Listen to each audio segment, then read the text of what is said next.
శ్రీరామాయణాంతర్గతమైనటువంటి సుందరకాండ పరమ ప్రఖ్యాతి వహించినటువంటి కాండ. ఎటువంటి ఆపదలు కలిగినప్పటికీ, ఎటువంటి క్లిష్ట సమయం ఏర్పడినప్పటికీ కూడా ఆ పరిస్థితిని అధిగమించాలి అనుకున్న వాళ్ళు పారాయణ చేసేటటువంటి కాండ సుందరకాండ. అంజనానందనం వీరం జానకీ శోకనాశనం కపీశమక్షహంతారం వందే లంకా భయంకరం. అలాగే ఉపాసన విషయమై అనేకమైనటువంటి రహస్యాలు తెలుసుకోవాలి అనేటటువంటి జిజ్ఞాస కలిగిన వారు చదివేటటువంటి కాండ సుందరకాండ. కేవలం పారాయణ చేసినంత మాత్రం చేత భగవంతుని యొక్క అనుగ్రహాన్ని తీసుకొచ్చి ఇవ్వగలిగినటువంటి కాండ సుందరకాండ. అసలు జాతకంలో మృత్యువు తరువుకొచ్చేస్తుంటే, ఏదో ప్రమాదం జరిగి అపమృత్యువు ఏర్పడవలసినటువంటి పరిస్థితిలో కూడా సుందరకాండ పారాయణ చేసిన, సుందరకాండ చదువుకున్న, సుందరకాండ విన్న తప్పకుండా అంత గొప్ప మృత్యువు కూడా తొలగిపోతుంది అనేటటువంటిది అనేక సందర్భాల్లో నిరూపణం చేసినటువంటి కాండ సుందరకాండ. అందుకే లోకంలో విజ్ఞులైనటువంటి వారు ఒక మాట చెప్తారు. అసలు వాంగ్మయంలో అత్యంత శక్తివంతమైనటువంటివి ఏవైనా ఉంటే రెండిటినీ చెప్తారు. ఒకటి సుందరకాండ, రెండు సౌందర్యలహరి. ఈ రెండిటి తర్వాతే ఏదైనా ఉంటుందేమో కానీ ఈ రెండిటికన్నా కూడా ఇంకా శక్తివంతమైనటువంటిది, చదివినంత మాత్రం చేత, విన్నంత మాత్రం చేత ఎనలేని ప్రయోజనాన్ని చేకూర్చగలిగినటువంటి శక్తి కలిగినటువంటిది వేరొకటి ఉంటుంది అని అభిజ్ఞులైనటువంటి వారు ప్రతిపాదన చెయ్యలేదు. అంత శక్తివంతమైనటువంటి వాంగ్మయంతో, అటువంటి శ్లోకాలతో, మంత్రపూరితమైనటువంటి బీజాక్షరములతో కూడుకున్నటువంటి కాండ సుందరకాండ. పరమసుందరులైనటువంటి సీతారాముల్ని గుండెల్లో పెట్టుకుని తన సౌందర్యాన్ని అభివ్యక్తం చేసినటువంటి మహాసుందరుడిగా, హనుమ ఒక యోగి పుంగవుడిగా, ఆత్మదర్శనం చేసినటువంటి మహాపురుషుడిగా, ఒక వ్యక్తి జీవన ప్రస్థానంలో సంసారాన్ని తరించి చిట్ట చివర పరబ్రహ్మ దర్శనానికి, ఉపాసనలో అంతర్ముఖ ప్రయాణం ఎలా చేయాలనేటటువంటి మార్గానికి సోపానాలు పరిచిన కాండ కాబట్టి సుందరకాండ అని పేరు పెట్టారు. రామకథ చెప్పినా, సుందరకాండ చెప్పినా, సీతమ్మ గురించి చెప్పినా, ప్రత్యేకించి సుందరకాండ జరుగుతున్నప్పుడు హనుమ వచ్చి తీరుతారు. ఎందుకు వస్తారంటే, రామాయణంలో ఉత్తరకాండలో ఒక విషయం ఉంది. రామచంద్రమూర్తి అవతార పరిసమాప్తి చేస్తూ హనుమని అడిగారు, హనుమ నువ్వు కూడా నాతో వచ్చేస్తావా అని అడిగారు. అక్కర్లేదు, మీ నామము మీ కథ ఎంతకాలం ఉంటుందో అంతకాలము నేను ఈ భూమి మీద ఉంటానన్నారు. అంత శక్తివంతమైనటువంటి సుందరకాండ యొక్క ప్రారంభం ఎక్కడ అంటే, నిజానికి మొదటి శ్లోకం తతో రావణనీతాయా అయినా దానికన్నా నేపథ్యం కిష్కింధకాండ చివరిలో పడింది. ఎందుచేత అంటే, కిష్కింధకాండ చివరికి వచ్చేటప్పటికి అందరూ శోక సముద్రంలో ఉన్నారు. ఎదురుగుండా సముద్రం, అందరి గుండెల్లో శోక సముద్రం. ఎందుచేత, ఎప్పుడో తప్పిపోయింది సీతమ్మ, జాడ తెలియదు. రాముడు ఏడుస్తున్నాడు, అన్న ఏడుస్తున్నాడు, లక్ష్మణుడు ఏడుస్తున్నాడు, భరతుడు అన్న కోసం ఏడుస్తున్నాడు, కౌసల్య సుమిత్ర కైకేయి బిడ్డల కోసం, రాముడి కోసం, కోడల కోసం, నందిగ్రామం వెళ్ళిపోయిన భరతుడి కోసం ఏడుస్తున్నారు. అసలు కోసల దేశ వాసులు ఎప్పుడు రాముడు వస్తాడని ఏడుస్తున్నారు. అవతల వానరులు, సీతమ్మ జాడ తెలియలేదు. మాట ఇచ్చినటువంటి సుగ్రీవుడు సీతమ్మ జాడ కనిపెడతానన్నవాడు ఎలా కనిపెడతాడు? మాట దక్కించుకోగలడా? వానరులు ఏడుస్తున్నారు. సుగ్రీవుడు, నా మాట నిలబడుతుందా? సీతమ్మ యొక్క జాడ కనిపెట్టి తేగలిగిన వాడు ఉన్నాడా? హనుమ కార్యం సాధించగలరన్న నమ్మకం ఉంది, కానీ అది జరిగే వరకు ఉద్విగ్నతతో ఉన్నాడు. అందరి హృదయాలు కూడా అత్యంత ఉద్విగ్నతతో కూడుకున్నటువంటి సందర్భంలో ఉన్నాయి. దక్షిణ దిక్కుకు వెళ్ళినటువంటి అంగదుడి నాయకత్వంలో వెళ్ళినటువంటి వానర సమూహంలో హనుమ సభ్యులు.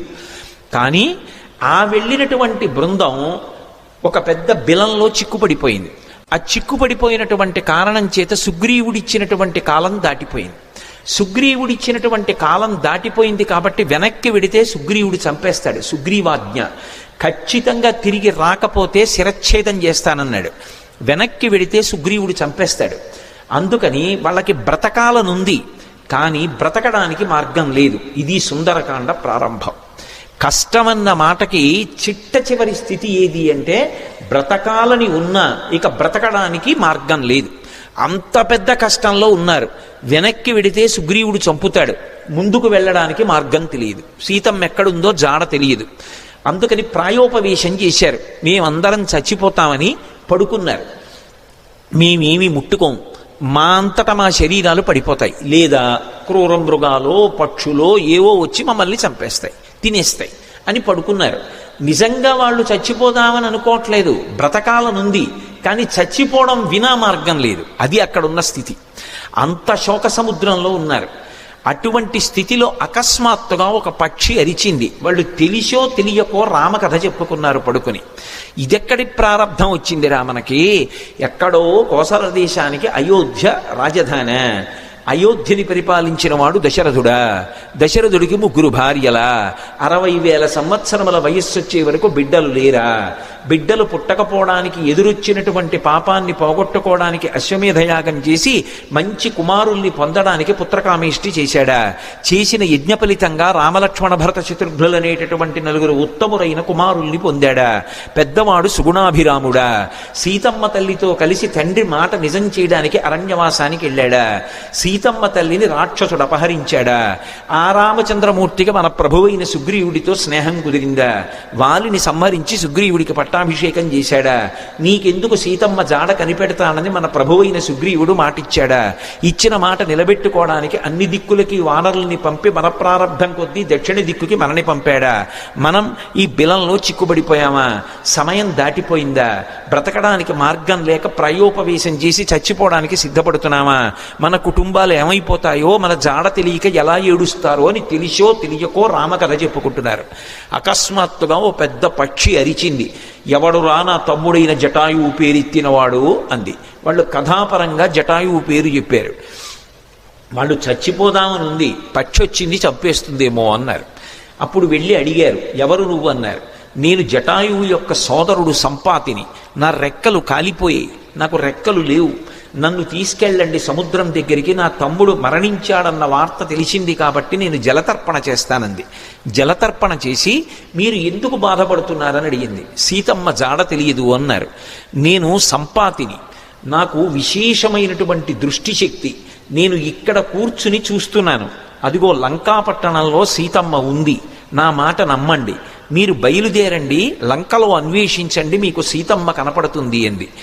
ఆ మాట సంపాతి చెప్పగానే కాలిపోయిన రెక్కలు మళ్ళీ వచ్చాయి కిష్కింధకాండ చివర్లో. అంటే రామకార్యం మీద వెడుతున్నటువంటి వాళ్ళకి మాట సాయం చేసినంత మాత్రం చేత కాలిపోయిన రెక్కలు మళ్ళీ పుట్టాయి. తెగిపోయిన రెక్క పెరగచ్చు, ఊడిపోయిన రెక్క మళ్ళీ అంటించచ్చు, ఏదో శస్త్రచికిత్స చేసి. అవి కాలిపోయాయి కాబట్టి ఇక మొలవు పక్షికి. కానీ అది చేసిన పని ఏమిటంటే రామకార్యం మీద వెడుతున్న వాళ్ళకి గుక్కెడు మంచినీళ్లు కాదు ఇచ్చింది, ఒక్క మాట సాయం చేసింది. మాట సాయం చేసినంత మాత్రం చేత కాలిపోయిన రెక్కలు వచ్చాయి. అంటే రామ కార్యం మీద వెడుతున్న వాళ్ళకి చేసేటటువంటి ఉపకారమునకు ఉండేటటువంటి బలం, రామ కథ తెలిసో తెలియకో చెప్పుకున్నంత మాత్రం చేత కలిగేటటువంటి ఫలం ఆవిష్కరించారు కిష్కింధకాండ చివరిలో. కాబట్టి ఇప్పుడు సంపాతి వాక్కులు విని వాళ్ళందరూ దక్షిణ సముద్రానికి ఉత్తర తీరంలో కూర్చున్నారు. 100 యోజనముల లవణ సముద్రాన్ని దాటి వెళ్ళాలి. ఎవరు 100 యోజనముల సముద్రాన్ని దాటి వెడతారు? అందరూ ఎవరి బలాన్ని వాళ్ళు చెప్తున్నారు. అందులో పెద్ద పెద్ద వానరులు ఉన్నారు. వాళ్ళందరూ ఏదో 30 అన్నారు, 40 అన్నారు, 50 అన్నారు, 60 అన్నారు, 70 అన్నారు. అంగదుడు అన్నాడు, నేను 100 యోజనములు దాటి లంకాపట్టణానికి వెడతాను, కానీ తిరిగి రాగలనో రాలేనో చెప్పలేనన్నాడు. అందరూ అంతమంది పరివారం ఉండగా పరివారం ఇక్కడ కూర్చుంటే ప్రభువు వెళ్ళి కార్యం చేస్తుంటే ఇంకెందుకు ఈ పరివారం? అలా నువ్వు వెళ్ళకూడదన్నాడు పెద్దవాడు జాంబవంతుడు. మరి ఎవరు పెడతారు? ఒక్క స్వామి హనుమ మాత్రం సముద్ర తీరంలో మిగిలిన వానరులకందరికీ దూరంగా కూర్చుని రామనామ జపం చేస్తున్నారు. ఎందుకని? ఆయనకి చిన్నతనంలో శాపం ఉంది. దేవతలందరూ ఇచ్చినటువంటి వరముల చేత విపరీతమైన బలం ఏర్పడిపోయింది. ఆ బలం ఏం చెయ్యాలో తెలియక చిన్నతనంలో మహర్షులు మడిబట్టలు ఆరేసుకుంటే వాటిని చింపేసేవారు. యజ్ఞకుండాలు కనపడితే తిరగతోసేసేవారు. ఇప్పుడు ఈ పిల్లవాడికి ఇంత బలం అనవసరం, వీడు పెద్దవాడు అయిన తర్వాత వీడికి అవసరం వచ్చినప్పుడు గుర్తొస్తే చాలని వాళ్ళు శేపురీరం రఘుశ్రేష్ఠ నాతి క్రుద్ధాతి మంజబహ అంటారు ఉత్తరాఖండలో. వాళ్ళు ఏం కోపంతో కాదు, ఇప్పుడు ఎందుకు ఈ పిల్లాడికి ఇంత బలం, అవసరం వచ్చినప్పుడు గుర్తొస్తుంది. ఈ పిల్లవాడి బలాన్ని వీడికి మళ్ళీ జ్ఞాపకం చేస్తే వీడికి జ్ఞాపకం వచ్చి శాపం పోతుంది అని శాపం ఇచ్చారు. తన బలం తనకి తెలియదు. అందుకే వాలి తరువుకొస్తున్నప్పుడు కూడా కిష్కింధకాండలో సుగ్రీవుడు పారిపోతుంటే హనుమ కూడా వెళ్ళిపోయారు తప్ప వాలికి ఎదురు తిరగలేదు. తన బలం తనకి తెలియదు. ఇప్పుడు జాంబవంతుడు హనుమ దగ్గరికి వెళ్ళారు. వెళ్ళి, నాయనా హనుమ, వానరజాతి యొక్క పరువు ప్రతిష్టలన్నీ నీ చేతుల మీద ఉన్నాయి, ఇంతటి బల సంపన్నుడవి, ఈ లోకంలో ముగ్గురున్నారు గమనవేగం ఉన్నవారు, అంత వేగంగా వెళ్ళగలిగినటువంటి ప్రాణి నాల్గవది లేదు. మొట్టమొదటి వాడు వాయుదేవుడు నీ తండ్రి, రెండవ వాడు గరుత్మంతుడు, మూడవ వాడు నువ్వు. ఇంతటి వేగం కలిగిన వాడివి, ఇంత బలం కలిగిన వాడివి, ఇంత బుద్ధిబలం ఉన్నటువంటి వాడివి, నువ్వు వానరజాతి పరువు ప్రతిష్టలు రామకార్యం ఆలోచించకుండా చేతకాని వాడిలా ఇలా కూర్చుంటావా? నీ తల్లి పుంజకస్థల, ఆమె అప్సరస, ఒకానొక శాపకారణం చేత ఈ భూమి మీద జన్మించింది. ఈ భూమి మీద జన్మించి నీ తండ్రి అయినటువంటి కేసరికి భార్య అయింది. ఆమెకి వాయుదేవుని యందు ఔరసపుత్రుడిగా జన్మించిన వాడివి. పుట్టగానే అపారమైనటువంటి వేగంతో సూర్యమండలం వైపు ప్రయాణం చేసి ఉదయిస్తున్న సూర్యబింబం తినే ఫలం అనుకుని వెళ్ళావు.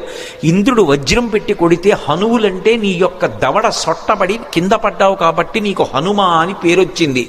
ఆ పేరు ఉంచుకోవాలి అని ఇంద్రుడు పరమ సంతోషంతో తన మెడలో ఉన్న పద్మాల మాల పైకెత్తి ఊపి, ఈ పిల్లవాడికి ఇంకొక పేరు ఉండకూడదు, నా వజ్రం చేత పుట్టిన పిల్లవాడిని కొడితే ఎడమ దవడ సొట్టబడింది కాబట్టి ఈ పిల్లవాడికి హనుమ అని పేరుంటుందన్నాడు. దేవతలందరూ తమ శక్తులు ధారపోశారు. నీ అంత శక్తివంతుడు లోకంలో ఇంకొకడు లేడు. ఇంతటి వేగం కలిగిన వాడివి, ఇంత శక్తి కలిగిన వాడివి, నువ్వు ఇలా కూర్చుంటావా? ఒకప్పుడు నాకు కూడా ఎంతో బలం ఉండేది. వామనమూర్తిగా శ్రీ మహావిష్ణువు ఈ భూమ్యాకాశములనన్నింటినీ ఆక్రమిస్తే ఇంతంతైవటుడు ఇంతయై వరుయుతానింతై యభోవీధిపై అంతై తోయదమండలగ్రమణ కల్లంతై ప్రభారాశిపై అంతై చంద్రునకంతయై ధ్రువునిపై అంతై మహర్వాటిపై అంతై సత్య పదోన్నతుండకుచు బ్రహ్మాండంత సంవర్ధియ్యి అని పెరిగిపోతే ఆ వామనమూర్తికి త్రివిక్రమావతారానికి 21 మార్లు ప్రదక్షిణం చేశాను నేను. కానీ ఇప్పుడు వృద్ధుణ్ణైపోయాను, బడలిపోయాను, 100 యోజనములు దాటలేను. కాబట్టి పిల్లవాడివి, శక్తివంతుడవు, నువ్వు శక్తి పుంజుకొని బయలుదేరాలని జాంబవంతుడు హనుమతో మాట్లాడి ఒక మాట అన్నాడు. హనుమాన్ హరిరాజస్య సుగ్రీవస్య సమోహ్యపి రామలక్ష్మణయోశ్చాపి తేజసాచ బలీనచ. జాంబవంతుడు రామాయణంలో ఏదైనా చెప్పాడు అంటే దానికి ఒక ప్రమాణం ఉంటుంది. ఎందుకంటే సృష్టికర్త అయిన బ్రహ్మగారు ఆవలిస్తే బ్రహ్మగారి అంశతో బయటికి వచ్చినటువంటి వాడు. ఆయన అంటున్నాడు, హనుమాన్ హరిరాజస్య, ఓ హనుమ, నువ్వు వానరులకంతటికీ కూడా రాజుతో సమానమైన వాడివి. పేరుకి సుగ్రీవుడు రాజు, కానీ సుగ్రీవుడి కన్నా నువ్వు ఏ విషయంలో తక్కువ కాదు. సుగ్రీవుడే కాదు, రామలక్ష్మణయోశ్చాపి తేజసాచ బలీనచ, రామలక్ష్మణులతో కూడా నువ్వు తేజస్సులో బలంలో సమానమైనటువంటి వాడివి. అటువంటి వాడివి ఇలా కూర్చుంటావా? ఉత్తిష్ట హర్షార్దూల హరిషార్దూల లంఘవస్య మహార్ణవం పరాహి సర్వభూతానాం హనుమన్యా గతిస్తవ. ఓ హనుమ, నీవు నీ బలాన్ని జ్ఞాపకాన్ని తెచ్చుకొని పైకి లేచి ఈ సముద్రాన్ని దాటు. నువ్వు దాటుతున్నప్పుడు ఈ బ్రహ్మాండంలో ఉన్నటువంటి సమస్త భూతములు ఆశ్చర్యపోతాయి నీ గమనశక్తిని చూసి. ఆశ్చర్యపోయి భూతకోటి అంతా లేచి నిలబడి నమస్కరిస్తుంది. అంత వేగంతో వెళ్ళగలిగిన వాడివి. అటువంటి వాడివి ఇలా కూర్చోకూడదు. వానర జాతి పరువంతా నీ చేతిలో ఉంది. నువ్వు ఇవాళ వెళ్ళి సీతమ్మ దర్శనం చేసి వచ్చి ఆమె జాడ తీసుకొస్తే మనం వెళ్ళి మళ్ళీ సుగ్రీవుడికి చెప్తే, సుగ్రీవుడు రాముడికి చెప్తే, రాముడి వలన ఉపకారం పొందినటువంటి సుగ్రీవుడు ప్రత్యుపకారం చేశాడనేటటువంటి మాట నిజమవుతుంది. లేకపోతే మన ప్రభువు పరువు పోతుంది. ప్రభువు చేత పరిపాలింపబడిన వానర జాతి పరువు పోతుంది. ఇంతమంది పరువు నీ చేతిలో ఉంది. ఇంతమంది శోకాన్ని పోగొట్టగలిగిన వాడివి నువ్వే. నాయనా లే అని ఒక్కసారి ప్రచోదనం చేస్తే శాప విమోచనం అయిపోయింది. తెలియక ఒక మాట అంటుంటారు, హనుమకి తన బలం గుర్తు చెయ్యాలని. మనం ఇప్పుడు జ్ఞాపకం చెయ్యక్కర్లేదు. ఎప్పుడో కిష్కింధకాండ చివరిలో సుగ్రీవుడు చేసినటువంటి స్తోత్రం చేత హనుమ యొక్క ఆ శాపమంతా విమోచనమైపోయింది. వెంటనే ఆయన తన బలాన్ని తాను జ్ఞాపకానికి తెచ్చుకొని మహేంద్రగిరి మీదకి ఎక్కుతూ అక్కడ నిలబడి ఒక మాట చెప్పారు. నా బలం నాకు జ్ఞాపకానికి వచ్చింది. నాతో సమానంగా వెళ్ళగలిగినటువంటి వాళ్ళు ఇద్దరే. ఒకటి నా తండ్రి వాయుదేవుడు, రెండు గరుత్మంతుడు. నేను ఎంత వేగంగా వెడతానంటే సూర్యుడు ఉదయాద్రి మీద ఉదయించి ప్రయాణం ప్రారంభం చేసినప్పుడు సూర్యుడితో పాటుగా ప్రయాణం ప్రారంభం చేసి సూర్యుడు మధ్యాహ్నానికి ఆకాశం మధ్యలోకి వచ్చేటప్పటికి నేను పశ్చిమాద్రికి వెళ్ళి పశ్చిమాద్రిని ముట్టుకుని మళ్ళీ తిరిగి వచ్చి మధ్యాహ్నం సూర్యబింబాన్ని కలవగలను. అంత వేగంతో వెళ్ళగలను. సముద్రం మీద నేను వెడుతున్నప్పుడు నా వేగాన్ని తట్టుకోలేక నా తొడల యొక్క వేగానికి సముద్రాన్నంతటినీ చాప చుట్టినట్టు చుట్టి నీటిని పైకెత్తి తీసుకుపోగలను. ఆకాశంలో ఉండేటటువంటి మేఘములనన్నిటినీ కూడా నా భుజముల చేత కట్టి ఈడ్చేయగలను. ఈవలి ఒడ్డున నిలబడి ఆవలి ఒడ్డుని నా చేతితో స్పృశించగలను. పర్వతములను పైకెత్తి ఆడి వాటిని చూర్ణములను చెయ్యగలను.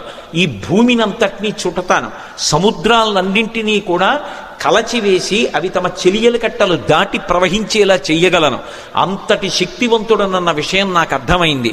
ఇప్పుడు నేను లంకాపట్టణానికి బయలుదేరుతున్నాను, మీరు నిశ్చింతగా ఉండండి మహేంద్రగిరి మీద నిలబడి సవేగవాన్ వేగ సమాహితాత్మ హరిప్రవీర పరవీరహంత మనస్సమాధాయ మహానుభావో జగామలంకాం మనసా మనస్వీ అని పూర్తి చేశారు మహర్షి కిష్కింధకాండ. ఆ హనుమ ఇంకా లంకాపట్టణానికి తన శరీరంతో వెళ్ళాలి. కానీ ఆయన అత్యంత ఉత్సాహంతో తన మనసుతో ఏనాడో చేరిపోయారు లంకాపట్టణానికి. శోకం అన్నది ఎక్కడుంటుందంటే మనసులో ఉంటుంది. ఆ శోకం పోవడానికి మార్గం ప్రయత్నం ఎక్కడుంటాయంటే మనసులోనే ఉంటాయి.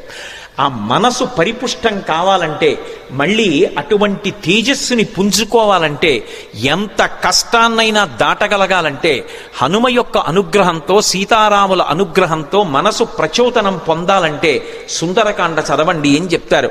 ఇంతమంది వానరులు ఉత్తర తీరంలో నిలబడిపోతే ఒక్క హనుమ మాత్రం ఎంత ఉత్సాహంగా వెడుతున్నారంటే శత్రుపురానికి మనసుతో ఆయన చేరిపోయారు. ఇక శరీరంతో వెళ్ళాలంతే. అంత అద్భుతమైనటువంటి రీతిలో ప్రయాణం చేయడానికి ఆ మహేంద్రగిరి మీద నిలబడినటువంటి స్వామి హనుమ యొక్క స్థితిని ఆవిష్కరిస్తూ సుందరకాండ ప్రారంభం అవుతుంది. ప్రారంభం చేస్తూ మొదటి శ్లోకంలో మహర్షి అంటారు, తతో రావణనీతాయా సీతాయా శత్రుకర్షణ ఈయేష పథమన్వేష్టం చారణాచరితే పథి. చారణలు ప్రయాణం చేసేటటువంటి మార్గం ఏదుందో ఆ మార్గంలో ప్రయాణం చేసి రావణుడి చేత అపహరింపబడినటువంటి సీతమ్మ జాడ కనిపెట్టడానికి స్వామి హనుమ శత్రుకర్షణుడై సంకల్పమును చేసి ఉన్నారు. ఎవ్వరూ చెయ్యలేనటువంటి సంకల్పం. అవతల దుర్నిరీక్షుడైనటువంటి రాక్షసుడు, అపారమైనటువంటి తపస్సు చేసినవాడు, కాంచనలంకకి అధిపతి, 100 యోజనముల సముద్రాన్ని దాటి వెళ్ళాలి. ఆవలి ఒడ్డున దిగిలి దగ్గర నుంచి విచ్చుకత్తులు పట్టుకుని రాక్షసులు నిలబడతారు. ఎవడి తేజస్సు చూసినంత మాత్రం చేత యమధర్మరాజు గారు కూడా కాకిలో దూరి పారిపోయాడో అంతటి మహాతేజస్ సంపన్నుడు. తన జీవితం మొత్తం మీద రామచంద్రమూర్తి చేతిలో చనిపోకముందు అతను ఓడిపోయింది ఇద్దరి చేతిలోనే. ఒకటి వాలి చేతిలో ఓడిపోయాడు, 2 కార్తవీర్యార్జునుడి చేతిలో ఓడిపోయాడు. దిక్పాలకుడిని కూడా ఓడించాడు, దేవతల్ని ఓడించాడు, ఇంద్రుణ్ణి ఓడించాడు. అంతటి శక్తివంతుడు, దుర్నిరీక్షుడు, అసలు చూడ్డం కూడా సాధ్యం కాదు. అంతటి తేజస్సుతో వెలిగిపోతుంటాడు. కొన్ని కోట్ల మంది రాక్షసులు నిరంతరం పరివేష్టించి ఉండి లంకాపట్టణాన్ని కాపలా కాస్తూ ఉంటారు. అటువంటి లంకాపట్టణంలో అతను ప్రాణ సమానంగా భావించి దాచినటువంటి సీతమ్మ యొక్క జాడ కనిపెట్టాలనేటటువంటి సంకల్పం చేసుకుని బయలుదేరుతున్నారంటే అటువంటి సంకల్పం చెయ్యగలిగినటువంటి వాడు వేరొకడెక్కడుంటాడు. అందుకని ఈయేష, ఎంత గొప్ప సంకల్పం చేశారు. అందుకని ఈయేష పథమన్వేష్టం చారణాచరితే పథి. చారణాచరితే పథి అంటే చారణులు అంటే దేవగాయకులు. రామాయణంలోనే అనేక చోట్ల వాళ్ళ ప్రస్తావన వస్తుంది. శంకర భగవత్పాదులు చేసినటువంటి నవరత్నమాలికా స్తోత్రంలో కూడా చారణుల గురించినటువంటి ప్రస్తావన ఉంటుంది. చారణులు ఎప్పుడు శుభవార్తలు చెప్తూ ఉంటారు. సుందరకాండ ప్రారంభమే శుభవార్తలు దేవతలకి చెప్పేటటువంటి చారణుల యొక్క ఒక్కసారి వాళ్ళ స్మరణతో ప్రారంభమవుతుంది. అంటే సుందరకాండ ఎవరు చదువుతున్నారో ఎవరు వింటున్నారో వాళ్ళు శుభవార్త వింటారు అన్నది అన్యాపదేశంగా వాల్మీకి మహర్షి జాతికి ఇస్తున్నటువంటి అభయం. ఆ చారణులు దేవగాయకులు, వాళ్ళు భూమికి దగ్గరగా తిరుగుతూ ఉంటారు, వారు భూమి మీద దిగరు, ఆకాశ మార్గంలో వెడుతూ ఉంటారు. అంటే స్వామి హనుమ సముద్రం మీద కాకుండా సముద్రానికి తగలకుండా ఆకాశ మార్గంలో వెళ్ళడానికి నిర్ణయించుకున్నారు అన్నది భావన. ఇందుచేత అంతటి శక్తివంతుడు, అంతటి గమనవేగం కలిగిన వాడు, గరుత్మంతునితో సమానమైన వాడు కాబట్టి ఆయన వెళ్ళగలరు ఆకాశంలో. కాబట్టి తతో రావణనీతాయా సీతాయా శత్రుకర్షణ ఈయేష పథమన్వేష్టం చారణా చరితే పథి. అదే శ్లోకం సంసారం అనేటటువంటి సముద్రాన్ని తరించడానికి ఎటువంటి ఉపాయములను అనుష్ఠిస్తారో అటువంటి ఉపాయములు హనుమ ద్వారా ఆవిష్కరింపబడిన కాండ కాబట్టి అదే శ్లోకాన్ని వేరొక రకంగా అన్వయం అయినప్పుడు హనుమ వలన మాత్రమే మళ్ళీ అందులో ఇంకొక విషయం ఆవిష్కరింపబడుతుంది. ఆయన చారణా చరితే పథి, చారణులు వెళ్ళినటువంటి మార్గంలో వెడుతున్నారు. చరణము అన్న మాట దేనికి అన్వయం అవుతుందంటే ప్రధానంగా వేదంలో ఉండేటటువంటి మంత్రభాగాలు ఉంటాయి. వేదంలో ఉండేటటువంటి మంత్రభాగాలకి సంబంధించినటువంటి విభాగాల్ని చరణములు అని పిలుస్తారు. చారణ చరితేపథి అంటే వేదము చేత చెప్పబడినటువంటి సంప్రదాయబద్ధమైనటువంటి మార్గంలో ప్రయాణం చేసి బ్రహ్మ విద్యాస్వరూపిణి అయినటువంటి సీతమ్మ జాడ తెలుసుకోవడానికి ఒక గొప్ప ఉపాసకుడు ఉపాసన ప్రారంభం చేశాడు. అంతర్ముఖత్వాన్ని, లంక అనబడేటటువంటి ఈ శరీరం లోపలికి వెళ్ళి ఇక్కడే ఉన్నటువంటి సీతమ్మ యొక్క దర్శనానికి వెడుతున్నాడు. అలా వెడుతున్నవాడు మహాసాధకుడు, మహాపురుషుడు. ఆయన తప్ప మిగిలిన వాళ్ళు ఈ కంటితో ఎదురుగుండా ఉన్న వాటిని చూసి ఆనందపడుతుంటే, భోగం అనుభవిస్తుంటే, ఆయన ఈ కన్నులు మూసి వేదము చేత చెప్పబడినటువంటి మంత్రములను ప్రమాణంగా తీసుకుని చారణా చరితేపథి, ఆ వేదము చెప్పిన సంప్రదాయ పద్ధతిలో అంతర్ముఖత్వంతో లోపల ఉన్నటువంటి బ్రహ్మ విద్యాస్వరూపిణి అయినటువంటి జగన్మాత దర్శనానికి బయలుదేరుతున్నారు.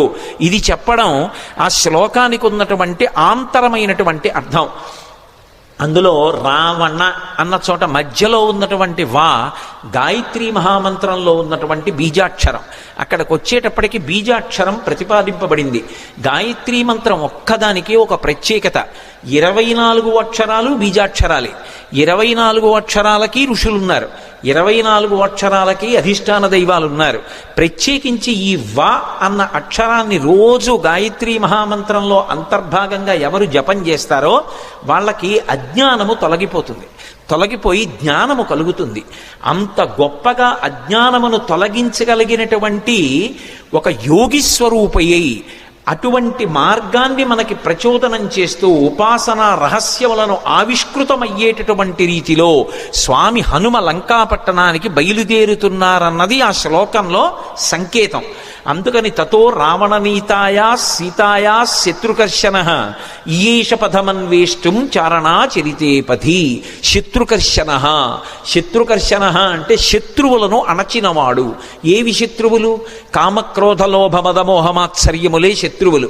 కానీ లోకంలో అందరికీ ఎవడి కామం వాడికి సంతోషంలా అనిపిస్తే అవి శత్రువులని భావించి వాటిని పక్కకి పెట్టి భగవద్దర్శనం కోసమని శ్రమిస్తున్న వాడెవరున్నాడో వాడు ఉపాసకుడు. అందుచేత ఆయన శత్రుకర్షణుడైనటువంటి హనుమ బయలుదేరుచున్నారు. ఈ శ్లోకంలో గొప్ప విషయం ఏమిటంటే అసలు ఎప్పుడూ రామాయణం వినని వాడికి ఈ శ్లోకంతో కథ మొదలుపెట్టారనుకోండి, అందులో హనుమ పేరు లేదు. మీరు పూర్వాపరాలు చెప్తే తప్ప ఎవరు బయలుదేరుతున్నారో తెలియదు. కానీ ఈ జాతి గొప్పతనం ఏమిటంటే రామాయణం తెలియని వారు ఉండరు కాబట్టి హనుమ బయలుదేరుతున్నారు అని నేను చెప్పేసేయచ్చు. యథార్థంగా ఆలోచిస్తే అందులో ఎక్కడుంది హనుమ పేరు? ఆ ప్రారంభ శ్లోకంలో తతో రావణనీతాయా సీతాయా శత్రుకర్షణ ఈయేష పథమన్వేష్టం చారణా చరితే పథి. ఆయన బయలుదేరుతున్నారు. ఎవరాయన? హనుమ అంటే కిష్కింధకాండతో అన్వయం చెయ్యి. సుందరకాండని సుందరకాండగా మొదలుపెట్టేయవద్దు. సుందరకాండ గొప్పతనం తెలియాలంటే, రామకథా బలం తెలియాలంటే, హనుమ యొక్క వైభవం తెలియాలంటే, అందరూ సంతోషాన్ని పొందడం మొదలైందని తెలియాలంటే, ఆయన ప్రయాణించేటటువంటి ఆయన శక్తి నీకు తెలియాలంటే కిష్కింధకాండతో అన్వయం చేసి సుందరకాండ మొదలుపెట్టు సుమా. అన్యాపదేశంగా మహర్షి యొక్క సంకేతం. అందుకని ఇప్పుడు స్వామి బయలుదేరడానికి సిద్ధంగా ఉన్నారు. ఆ నిలబడినటువంటి స్వామి యొక్క మూర్తిని వర్ణిస్తూ అంటారు ఆయన, దుష్కరం నిష్ప్రతిద్వంద్వం చికీర్షం కర్మవానర సముదగ్ర శిరోగ్రీవో గవాంపతిరివాబభౌ అంటారు. ఆయన తల బాగా రిక్కించి రెండు చేతులు నడుం మీద పెట్టి బలాన్ని పుంజుకుని దూరంగా 100 యోజనముల సముద్రాన్ని చూస్తూ ఆ దక్షిణ దిక్కు వంక చూస్తూ నిలబడితేట ఆయన ఎలా ఉన్నారంటే, ఎదురుగుండా ఒక పెద్ద ఆబోతు నిలబడిందా అన్నట్టుగా ఉన్నారట. ఆబోతు నిలబడిందా అన్నట్టుగా ఉన్నారన్న దాంట్లో ఒక సంకేతం. ఆబోతు అంటే నందీశ్వరుడు. నందీశ్వరుడు అంటే లోపల ఆనందం పొందుతూ ఉంటాడు. నంది శివాలయంలో ఎప్పుడు శివలింగాన్ని చూస్తూ ఉంటాడు. ఆయన దగ్గరికి వెళ్ళి మీరు మేళం చెయ్యండి, రోహిణీ కార్తెలో ఎండ రానివ్వండి, రోళ్లు పగిలిపోతుండనివ్వండి, హోరుమని వర్షం పడుతుండనివ్వండి, భక్తి ఎక్కువైపోయాయని తోక కింద దీపం పెట్టండి, అరటిపండు ముక్క తీసుకెళ్ళి ఆయన మూతికి రాసేసి గాజు ఈగలు ముక్కులో దూరనివ్వండి, ఆయన తల కూడా ఇలా కనపడు. పృష్ఠభాగాన్ని ప్రపంచానికి ఇస్తాడు, దృష్టిని శివలింగం మీద పెడతాడు. దుష్కరం నిష్ప్రతిద్వంద్వం చికీర్షం కర్మవానర సముదగ్ర శిరోగ్రీవో గవాంపతిరివాబభౌ. అసలు ఆ శ్లోకాన్ని చదవడం కష్టం. అంటే అది సామాన్యమైన విషయం కాదు సుమా, అందరూ చెయ్యగలిగిన విషయం కాదు.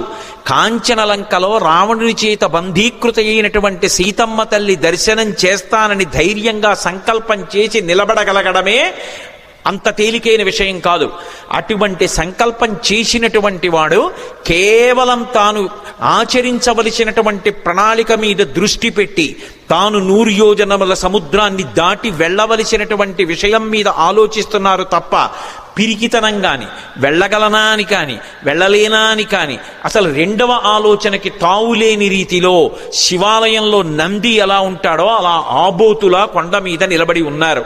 అలా ఆయన్ని చూస్తే నీటి మడుగు మధ్యలో నిలబడిన ఏనుగా అన్నట్టుగా ఉన్నారట.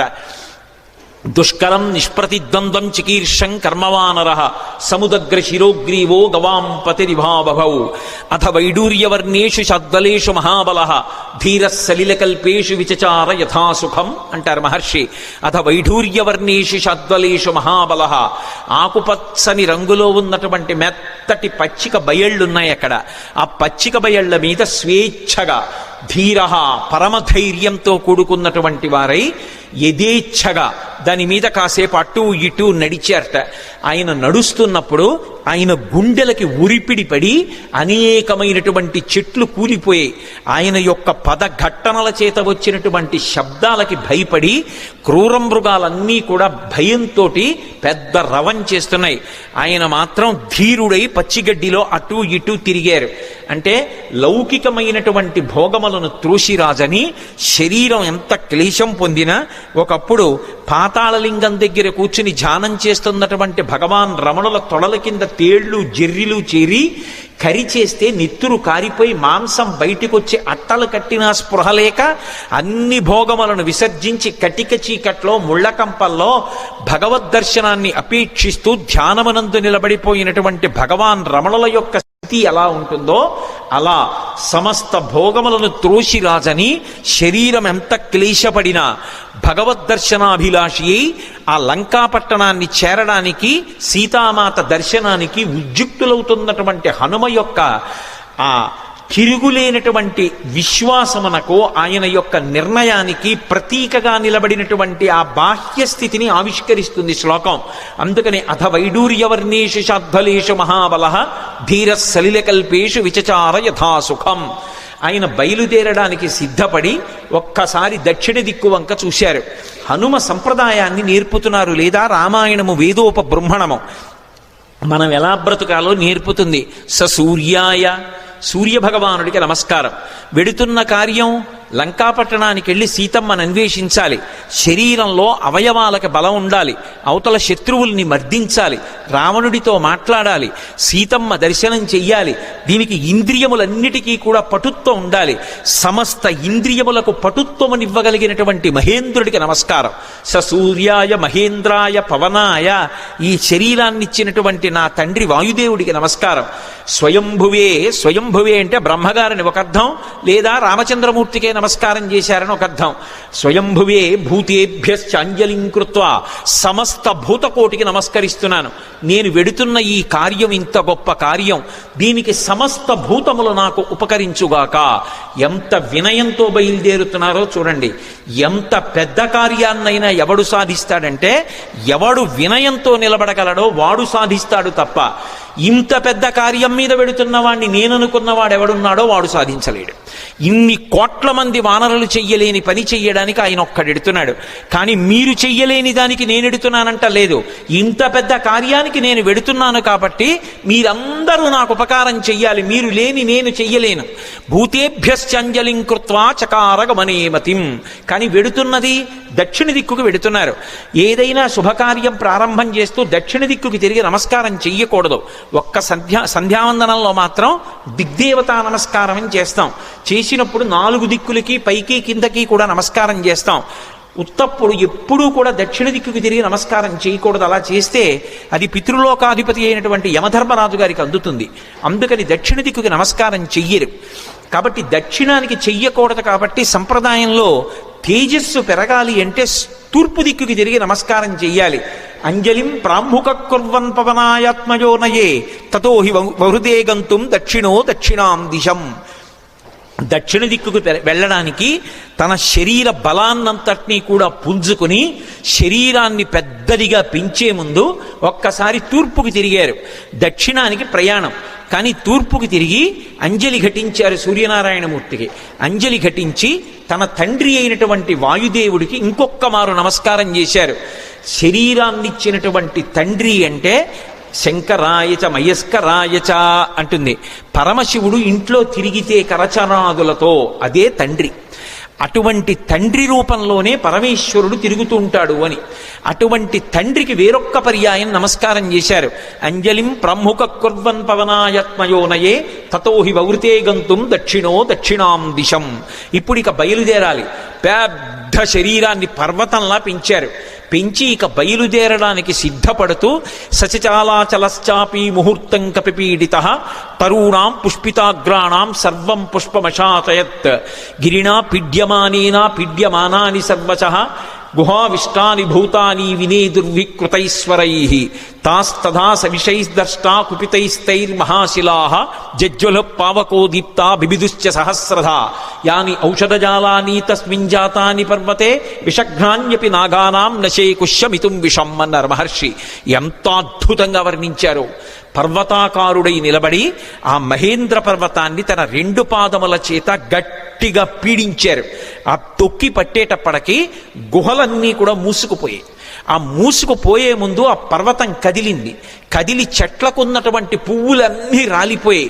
ఆ రాలిపోయినటువంటి పువ్వులన్నీ ఆయన ఒంటి మీద మహేంద్రగిరి మీద పడ్డాయి.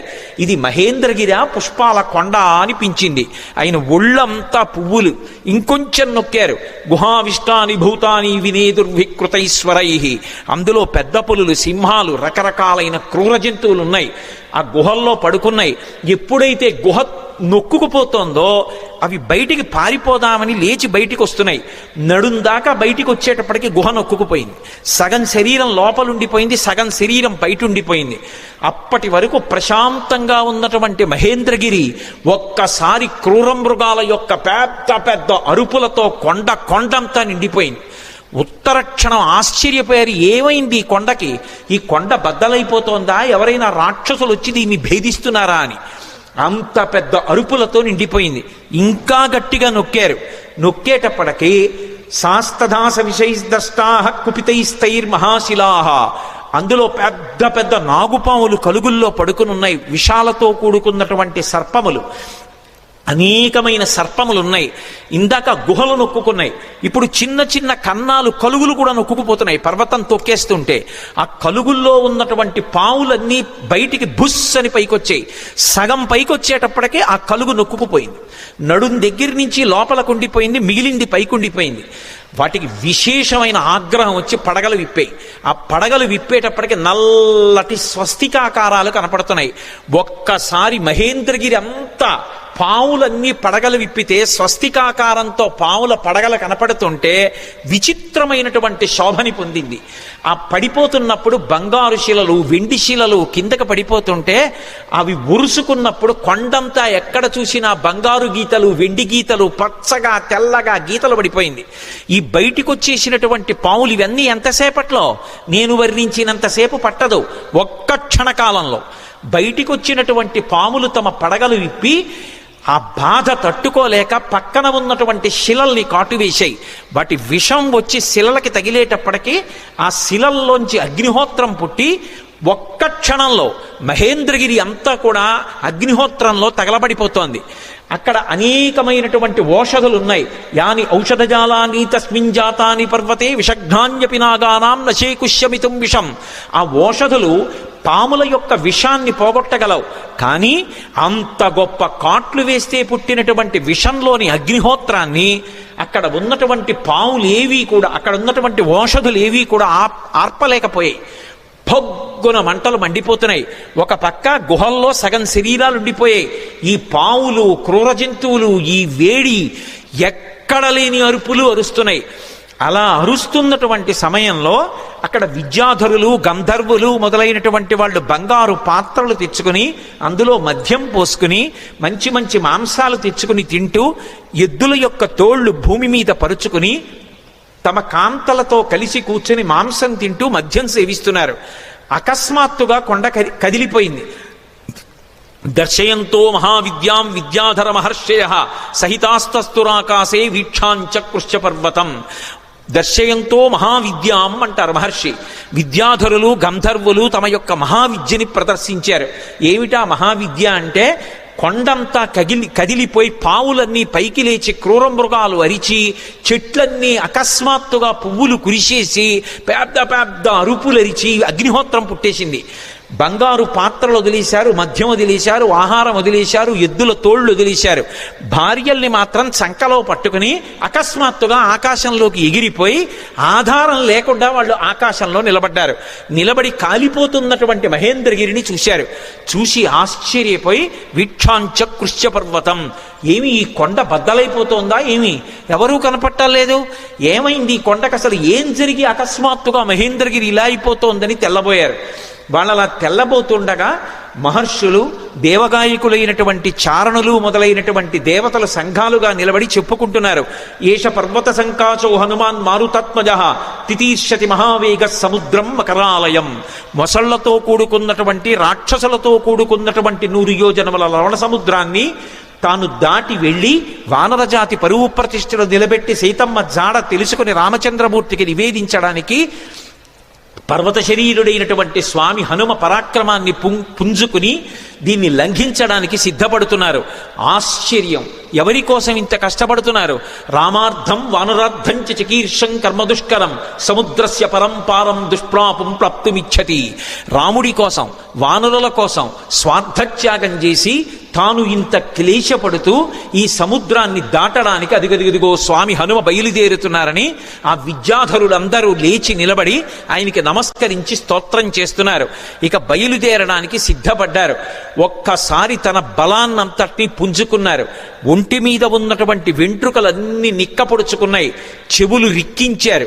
కళ్ళు 2 దృష్టి నిలబెట్టి 100 యోజనముల సముద్రం వైపు చూశారు. సచచాలాచలశ్చాపి ముహూర్తం కపిపీడిత అని దుదివేచ సరోమాణీ చకంపే చాచలోపమః బాహూ సంస్తంభయామాస మహాపరిగసన్నిభౌ సపాదచ కపికట్యాం చరణౌ సంచుకోచ. ఆయన వెంటనే ఆ ఒంటి మీద వెంట్రుకలు నిక్కపొడుచుకుని ఉన్నాయి. ఆ తోక ఒక్కసారి ఇలా పైకెత్తారు. గరుత్మంతుడు సముద్రం మీద వెడుతూ పావుని తన్నుకుపోతున్నప్పుడు ఎలా ఉంటుందో అలా ఉన్నటువంటి తోకని జొలిపించి నేలకేసి కొట్టారు. కొట్టి ఆ రెండు చేతులు పైకెత్తి ఇలా పరిగలు బిగించినట్టు బిగించారు. మహాపరిగ సన్నిభౌ సపాదచ కపిక్కట్యాం చరణౌ సంచుకోచచ. కాళ్ళు వంచారు, మోకాళ్ళు కొద్దిగా కిందకి ఉంచారు, నడుం సన్నం చేశారు, హృదయాన్ని బాగా విశాలం చేశారు. మార్గమాలోకయం దూరాదుర్ధం ప్రణిహితేక్షణ రురోధ హృదయే ప్రాణాన్ ఆకాశమవలోకయన్. ప్రాణవాయువుని లోపల బంధించారు, దృష్టి బాగా నిలబెట్టారు, చెవులు రిక్కించారు. ఇక ఎగరడానికి సిద్ధపడుతున్నారు. పాదములతో తొక్కి పెట్టి ఉంచారు. మోకాళ్ళు వంగి ఉన్నాయి, నడుం సన్నగా ఉంది, తొడలలోకి శక్తినంతటినీ పుంజుకున్నారు. ఇక ఎగరబోతూ కిందకి చూశారు. చిన్న చిన్న రూపాలతో కొన్ని లక్షల వానరములు స్వామికి నమస్కారం చేస్తూ శుభం కలగాలని, వానరజాతి పరువు నిలబడాలని స్తోత్రం చేస్తున్నాయి. వాళ్ళ వంక చూసి ప్రతిజ్ఞ చేశారు. తతో నేను బయలుదేరే ముందు యథా రాఘవ నిర్ముక్త శరస్వసన విక్రమ గచ్చేతద్గమిష్యామి లంకాం రావణపాలితాం నహి ద్రక్ష్యామి ఇది లంకాయాం జనకాత్మజాం అనేన విహివేగేన గమిష్యామి సురాలయం బద్ధ్వా రక్షత రాజేన మానయిష్యామి రావణం సర్వదా కృతకార్యోహామేష్వామి సహసీతయా అన్నారు. నేను ఇప్పుడు బయలుదేరి వెళ్ళేటప్పుడు నా శక్తితో వెళ్ళటం లేదు. రామచంద్రమూర్తి తన ఎడమ చేత్తో బంగారు కోదండాన్ని పట్టుకుని అక్షయ బాణతూణీరంలోంచి బాణాన్ని తీసి కుడి చేతితో వింటినారికి సంధించి ఆకర్ణాంతంలాగి విడిచిపెట్టబడినటువంటి రామబాణం మధ్యలో ఆగకుండా వెళ్లి లక్ష్యం మీద ఎలా పడిపోతుందో అలా రామచంద్రమూర్తి యొక్క అనుగ్రహాన్ని పొందినటువంటి నేను లంకాపట్టణం మీద వెళ్లి పడతాను. ఆ పడిన తరువాత సీతమ్మ జాడ కనిపెట్టడానికి అన్వేషిస్తాను. ఒకవేళ నాకు సీతమ్మ జాడ దొరకకపోతే 10 తలలు కలిగినటువంటి రావణాసురుణ్ణి బంధించి తీసుకొచ్చి ప్రస్రవణ పర్వత చక్రముల మీద కూర్చున్న రామచంద్రమూర్తి పాదముల దగ్గర పడేసి వాడి చేత నిజం కక్కిస్తాను. ఒకవేళ రావణుడు కూడా కనపడకపోతే అక్కడి నుంచి స్వర్గలోకానికి వెళ్లి స్వర్గలోకంలో కూడా సీతమ్మను అన్వేషిస్తాను. స్వర్గంలో కూడా సీతమ్మ కనపడకపోతే తిరిగి వచ్చి రావణ యొక్క లంకాపట్టణాన్ని పెళ్లగించి చేత్తో పట్టుకుని తీసుకొచ్చి సుగ్రీవుడి యొక్క సన్నిధానంలో నిలబెడతాను. అటువంటి బలాన్ని పుంజుకుని నేను బయలుదేరుతున్నాను, మీరు బెంగ పెట్టుకోకండి, రామకార్యాన్ని సాధిస్తాను. ఈషా ధృతి, ఆ పట్టుదలతో ప్రతిజ్ఞ చేసి ఇక బయలుదేరడానికి సిద్ధపడ్డారు. ఒక్కసారి ఎగిరేటప్పటికి ఊరు వేగోద్ధత వృక్షా ముహూర్తం కపిమన్వయం ప్రస్థిత దీర్ఘమధ్వానం సబంధుమివ బాంధవాహ. ఆయన ఒక్కసారి సముద్రం మీదకి ఏటవాలుగా తెల్లవారుజాము కాలంలో ఎగిరితే కొన్ని వందల సంవత్సరముల నుంచి ఆ పర్వతం మీద పెరుగుతున్నటువంటి మహావృక్షములు కూడా కూకటి వేళ్లతో సహా పెకలింపబడి ఆయన తొడల వేగానికి ఆయనతో పాటుగా వెళ్ళి కొంత దూరం వెళ్ళిన తరువాత ఇక ఆ వేగంతో వెళ్ళలేక సముద్రంలో పడిపోయాయి. చిన్న చిన్న చెట్లు చాలా దూరం వెళ్ళాయి. ఆ వెళ్ళడం ఎలా ఉందంటే ముఖ్యమైనటువంటి బంధువులు దూర ప్రదేశానికి ప్రయాణం చేస్తుంటే అనుగమించి కొంత దూరం వెళ్ళి వీడ్కోలు పలికి వెనక్కి వస్తున్నటువంటి బంధువుల సమూహమా అన్నట్లుందిట. మహారాజుని అనుగమించి మహారాజు వెంట వెడుతున్నటువంటి సైన్యమా అన్నట్టుగా ఉందిట. ఒక దాంట్లో నిర్బంధం, ఒక దాంట్లో ఐచ్ఛికం. బంధువులు వెళ్ళేటప్పుడు స్వచ్ఛందంగా వెడతారు, సైన్యం వెళ్ళేటప్పుడు రాజుని అనుగమించాలి, రాజాజ్ఞ. ఎలా వెడతారో అలా వెడుతున్నారు. అలా వెళ్ళి ఆ చెట్లన్నీ కూడా బరువైనటువంటి చెట్లు ముందు పడిపోయాయి, తేలికైన చెట్లు చాలా దూరం హనుమతో పాటు వెళ్ళాయి. ఇన్ని చెట్లు ఏకకాలంలో పైకి లేచిపోయి ఆయనతో పాటు వెళ్ళిపోతుంటే ఈ చెట్లకున్నటువంటి పువ్వులన్నీ కూడా పడిపోతే స్వామి శరీరం నిండా ఎక్కడ చూసినా పువ్వులు, ఆకులు, మొగ్గలు అలంకృతమైపోయాయి. అలంకృతమైపోతే ఆయన ఎలా ఉన్నారంటే మెరుపులతో కూడుకున్నటువంటి మేఘం ఆకాశంలో ప్రయాణం చేస్తే ఎలా ఉంటుందో అలా ఉన్నారు. ఆ పువ్వులన్నీ కూడా సముద్రంలో పడ్డాయి. ఆ సముద్రంలో పడినప్పుడు ఆ సముద్రం అంతా పువ్వులతో కూడి నక్షత్రములతో కూడుకున్న ఆకాశం భూమి మీదకి వస్తే ఎలా ఉంటుందో సముద్రం అలా ఉంది. అంత వేగంతో ఆయన వెళ్ళిపోతున్నప్పుడు ఆ గాలి ఆయన యొక్క బాహుమూలములలోంచి అంటే సంకలలోంచి వెనక్కి వెడుతున్నప్పుడు విచిత్రమైనటువంటి రవం చేస్తోంది.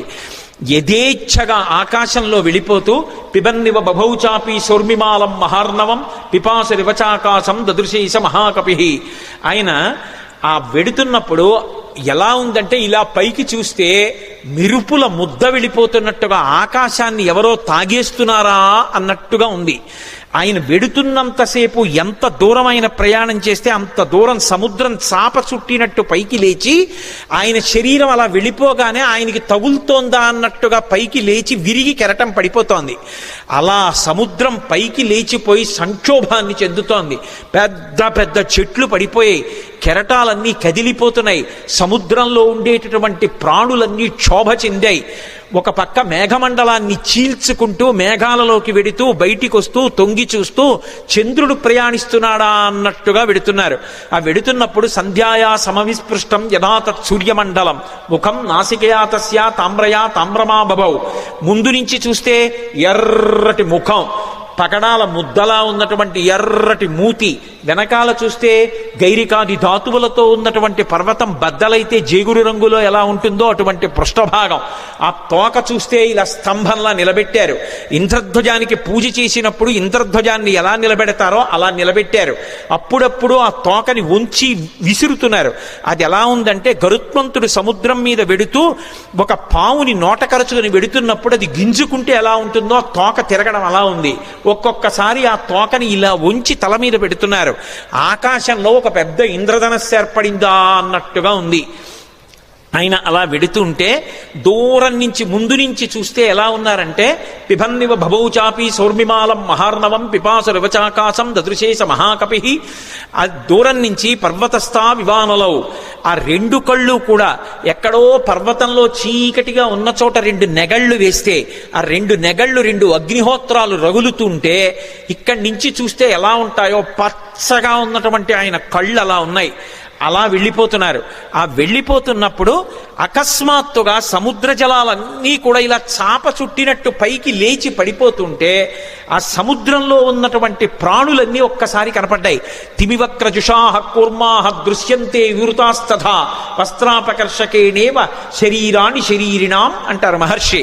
ఒక వ్యక్తి బట్ట కట్టుకుని పడుకుని నిద్రపోతుంటే పెద్ద గాలి అతని మీదకి వస్తే బట్ట పైకి లేచిపోతే శరీరావయవములన్నీ ఎలా కనపడతాయో అలా ఎప్పుడూ సముద్రం అడుగున ఉండేటటువంటి ప్రాణులు ఎవ్వరికీ ఎప్పుడూ కనపడనివి హనుమ చేస్తున్నటువంటి గమన శక్తికి చాప చుట్టినట్టు పైకి ఇలా లేచిపోతే తరంగం కింద లోపల ఉన్నటువంటి పెద్ద పెద్ద చేపలు, చిన్న చిన్న చేపలు, ఎండ్రకాయలు, తాబేళ్లు, మొసళ్ళు అన్నీ ఒక్కసారి వెలుతురులో కనపడుతున్నాయి అనుకునేటప్పటికీ పెద్ద చప్పుడుతో ఈ కెరటం వెళ్ళి మళ్ళీ పడిపోతోంది. ఆ కెరటం వెళ్ళి మళ్ళీ పడిపోతుంటే సముద్రం అంతా కలయి తిరిగిపోతోంది. అలా కలయి తిరిగిపోతుండగా నిర్భయంగా క్రీడిస్తున్నవాడు ఎలా ఉంటాడో అలా ఆకాశ మార్గంలో గమనం చేసి వెళ్ళిపోతున్నారు. అద్భుతమైన ప్రయాణం. నిజంగా శాబ్దిక ప్రత్యక్ష ప్రసారం చేశారు వాల్మీకి మహర్షి. సుందరకాండ ప్రథమ సర్గ చదువుతుంటే మన కళ్ళ ముందు కనపడుతుంది ఆయన వెడుతున్నటువంటి తీరు. ఆ మబ్బుల్లోంచి ఏదో ఒక బంగారు ముద్ద వెళ్ళిపోతుందా అన్నట్టుగా, చంద్రబింబం మబ్బుల్లోంచి ప్రయాణం చేస్తోందా అన్నట్టుగా వెళ్ళిపోతుండగా సముద్రుడు చూశాడు. చూసి వెంటనే మైనాకుణ్ణి పిలిచి అన్నాడు. మైనాకుడు బంగారు శిఖరములతో ఉంటాడు. ఆయన యొక్క గర్భంలోనే ఉన్నాడు, సముద్ర గర్భంలో. ఆయనతో అన్నాడు, అహమిక్ష్వాకునాథేన సగరేణ వివర్ధత ఇక్ష్వాకు సచివశ్చాయం నావసీదితుమర్హతి. ఇది రామాయణం చదువుకున్నటువంటి జాతి యొక్క లక్షణాన్ని మహర్షి జ్ఞాపకం చేస్తున్నారు. నేను సముద్రుణ్ణి. ఈ భూమి మీద సముద్రాలు ఎలా ఏర్పడ్డాయో తెలుసా? ఇక్ష్వాకు వంశంలో పుట్టినటువంటి సగర చక్రవర్తి యొక్క కుమారులు 60,000 మంది సగరులు ఈ భూమిని గోతులు తవ్వితే గోతులలోకొచ్చి నిలబడినటువంటి జలములకు సాగరములని పేరొచ్చింది. మేము ఏర్పడ్డాము అంటే దానికి కారణం అదిగో ఇక్ష్వాకు వంశంలో పుట్టిన సగర చక్రవర్తి. ఇవాళ ఆ ఇక్ష్వాకు వంశంలో పుట్టినటువంటి రామచంద్రమూర్తి యొక్క భార్య జాడ తెలియక ఆపద పొందితే రాముడికి సహాయం చెయ్యాలి అని ఆయన యొక్క సచివుడైనటువంటి స్వామి హనుమ నిరాధారమైనటువంటి ఆకాశ మార్గంలో ప్రయాణం చేసి వెడుతున్నారు. మేము ఏర్పడడానికి కారణం ఇక్ష్వాకు వంశంలో పుట్టిన సగరుడైతే ఆ ఇక్ష్వాకు వంశంలో పుట్టిన రాముడికి కష్టం వచ్చినప్పుడు కష్టం తీర్చడానికి వెడుతున్న హనుమకి ఉపకారం చెయ్యాలి కదా. నువ్వు నాలో ఉన్నావు కదా, నా నీళ్లు తాగడానికి పనికిరావు, ఉప్పు నీరు. కానీ నీ ఎందు పర్వతములున్నాయి, ఆ పర్వతాల్లో చెట్లున్నాయి, చెట్లల్లో అనేకమైన తేనెపెట్లున్నాయి, కందమూలాలున్నాయి. ఒక వానరానికి అంతకన్నా ప్రీతికరమైనది ఏది ఉంటుంది?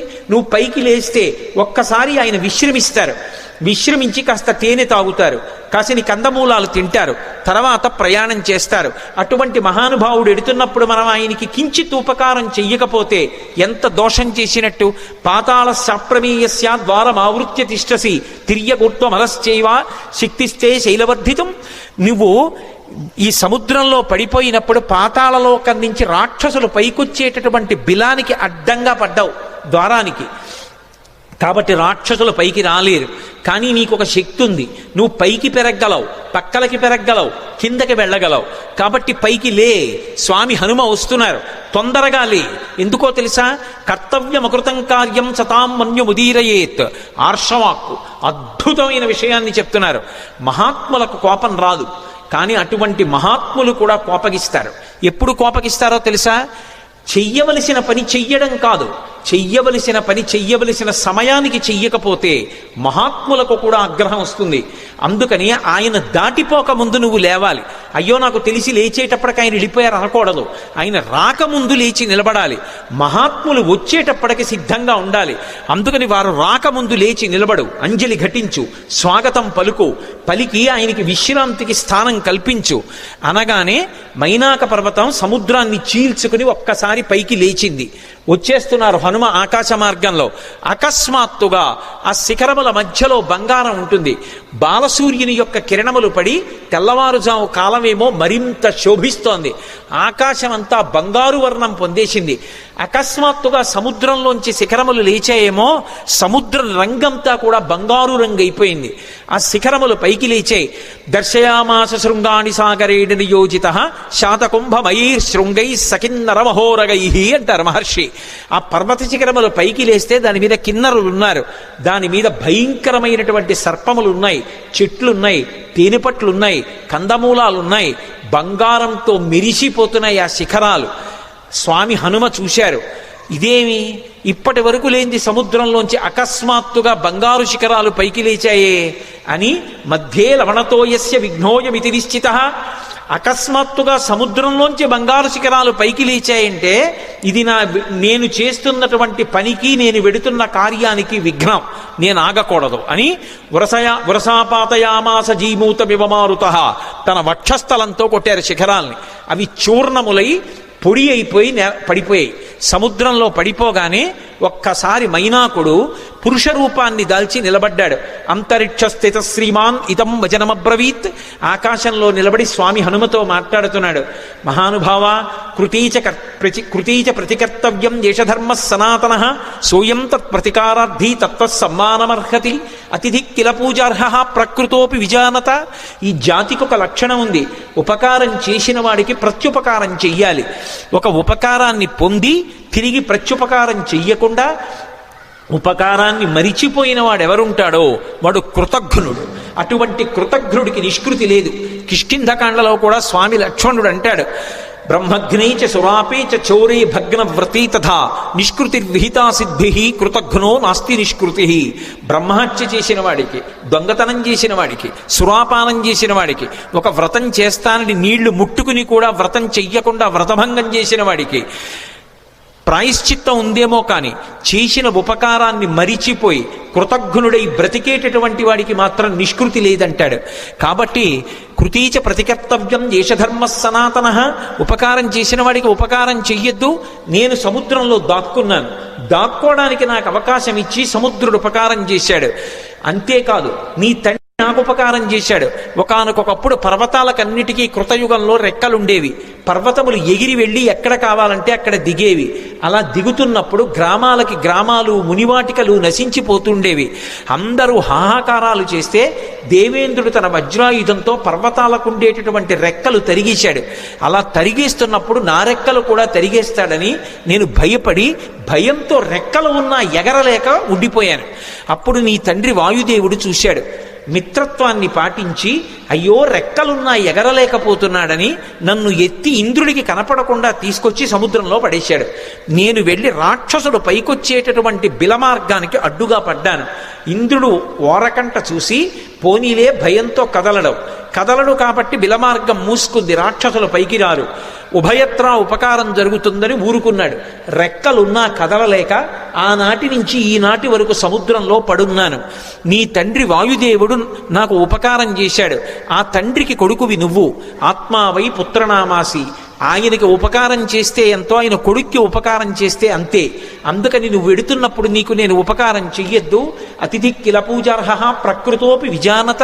అసలు ఒక అతిథి లభించడమే చాలా కష్టం జీవితంలో.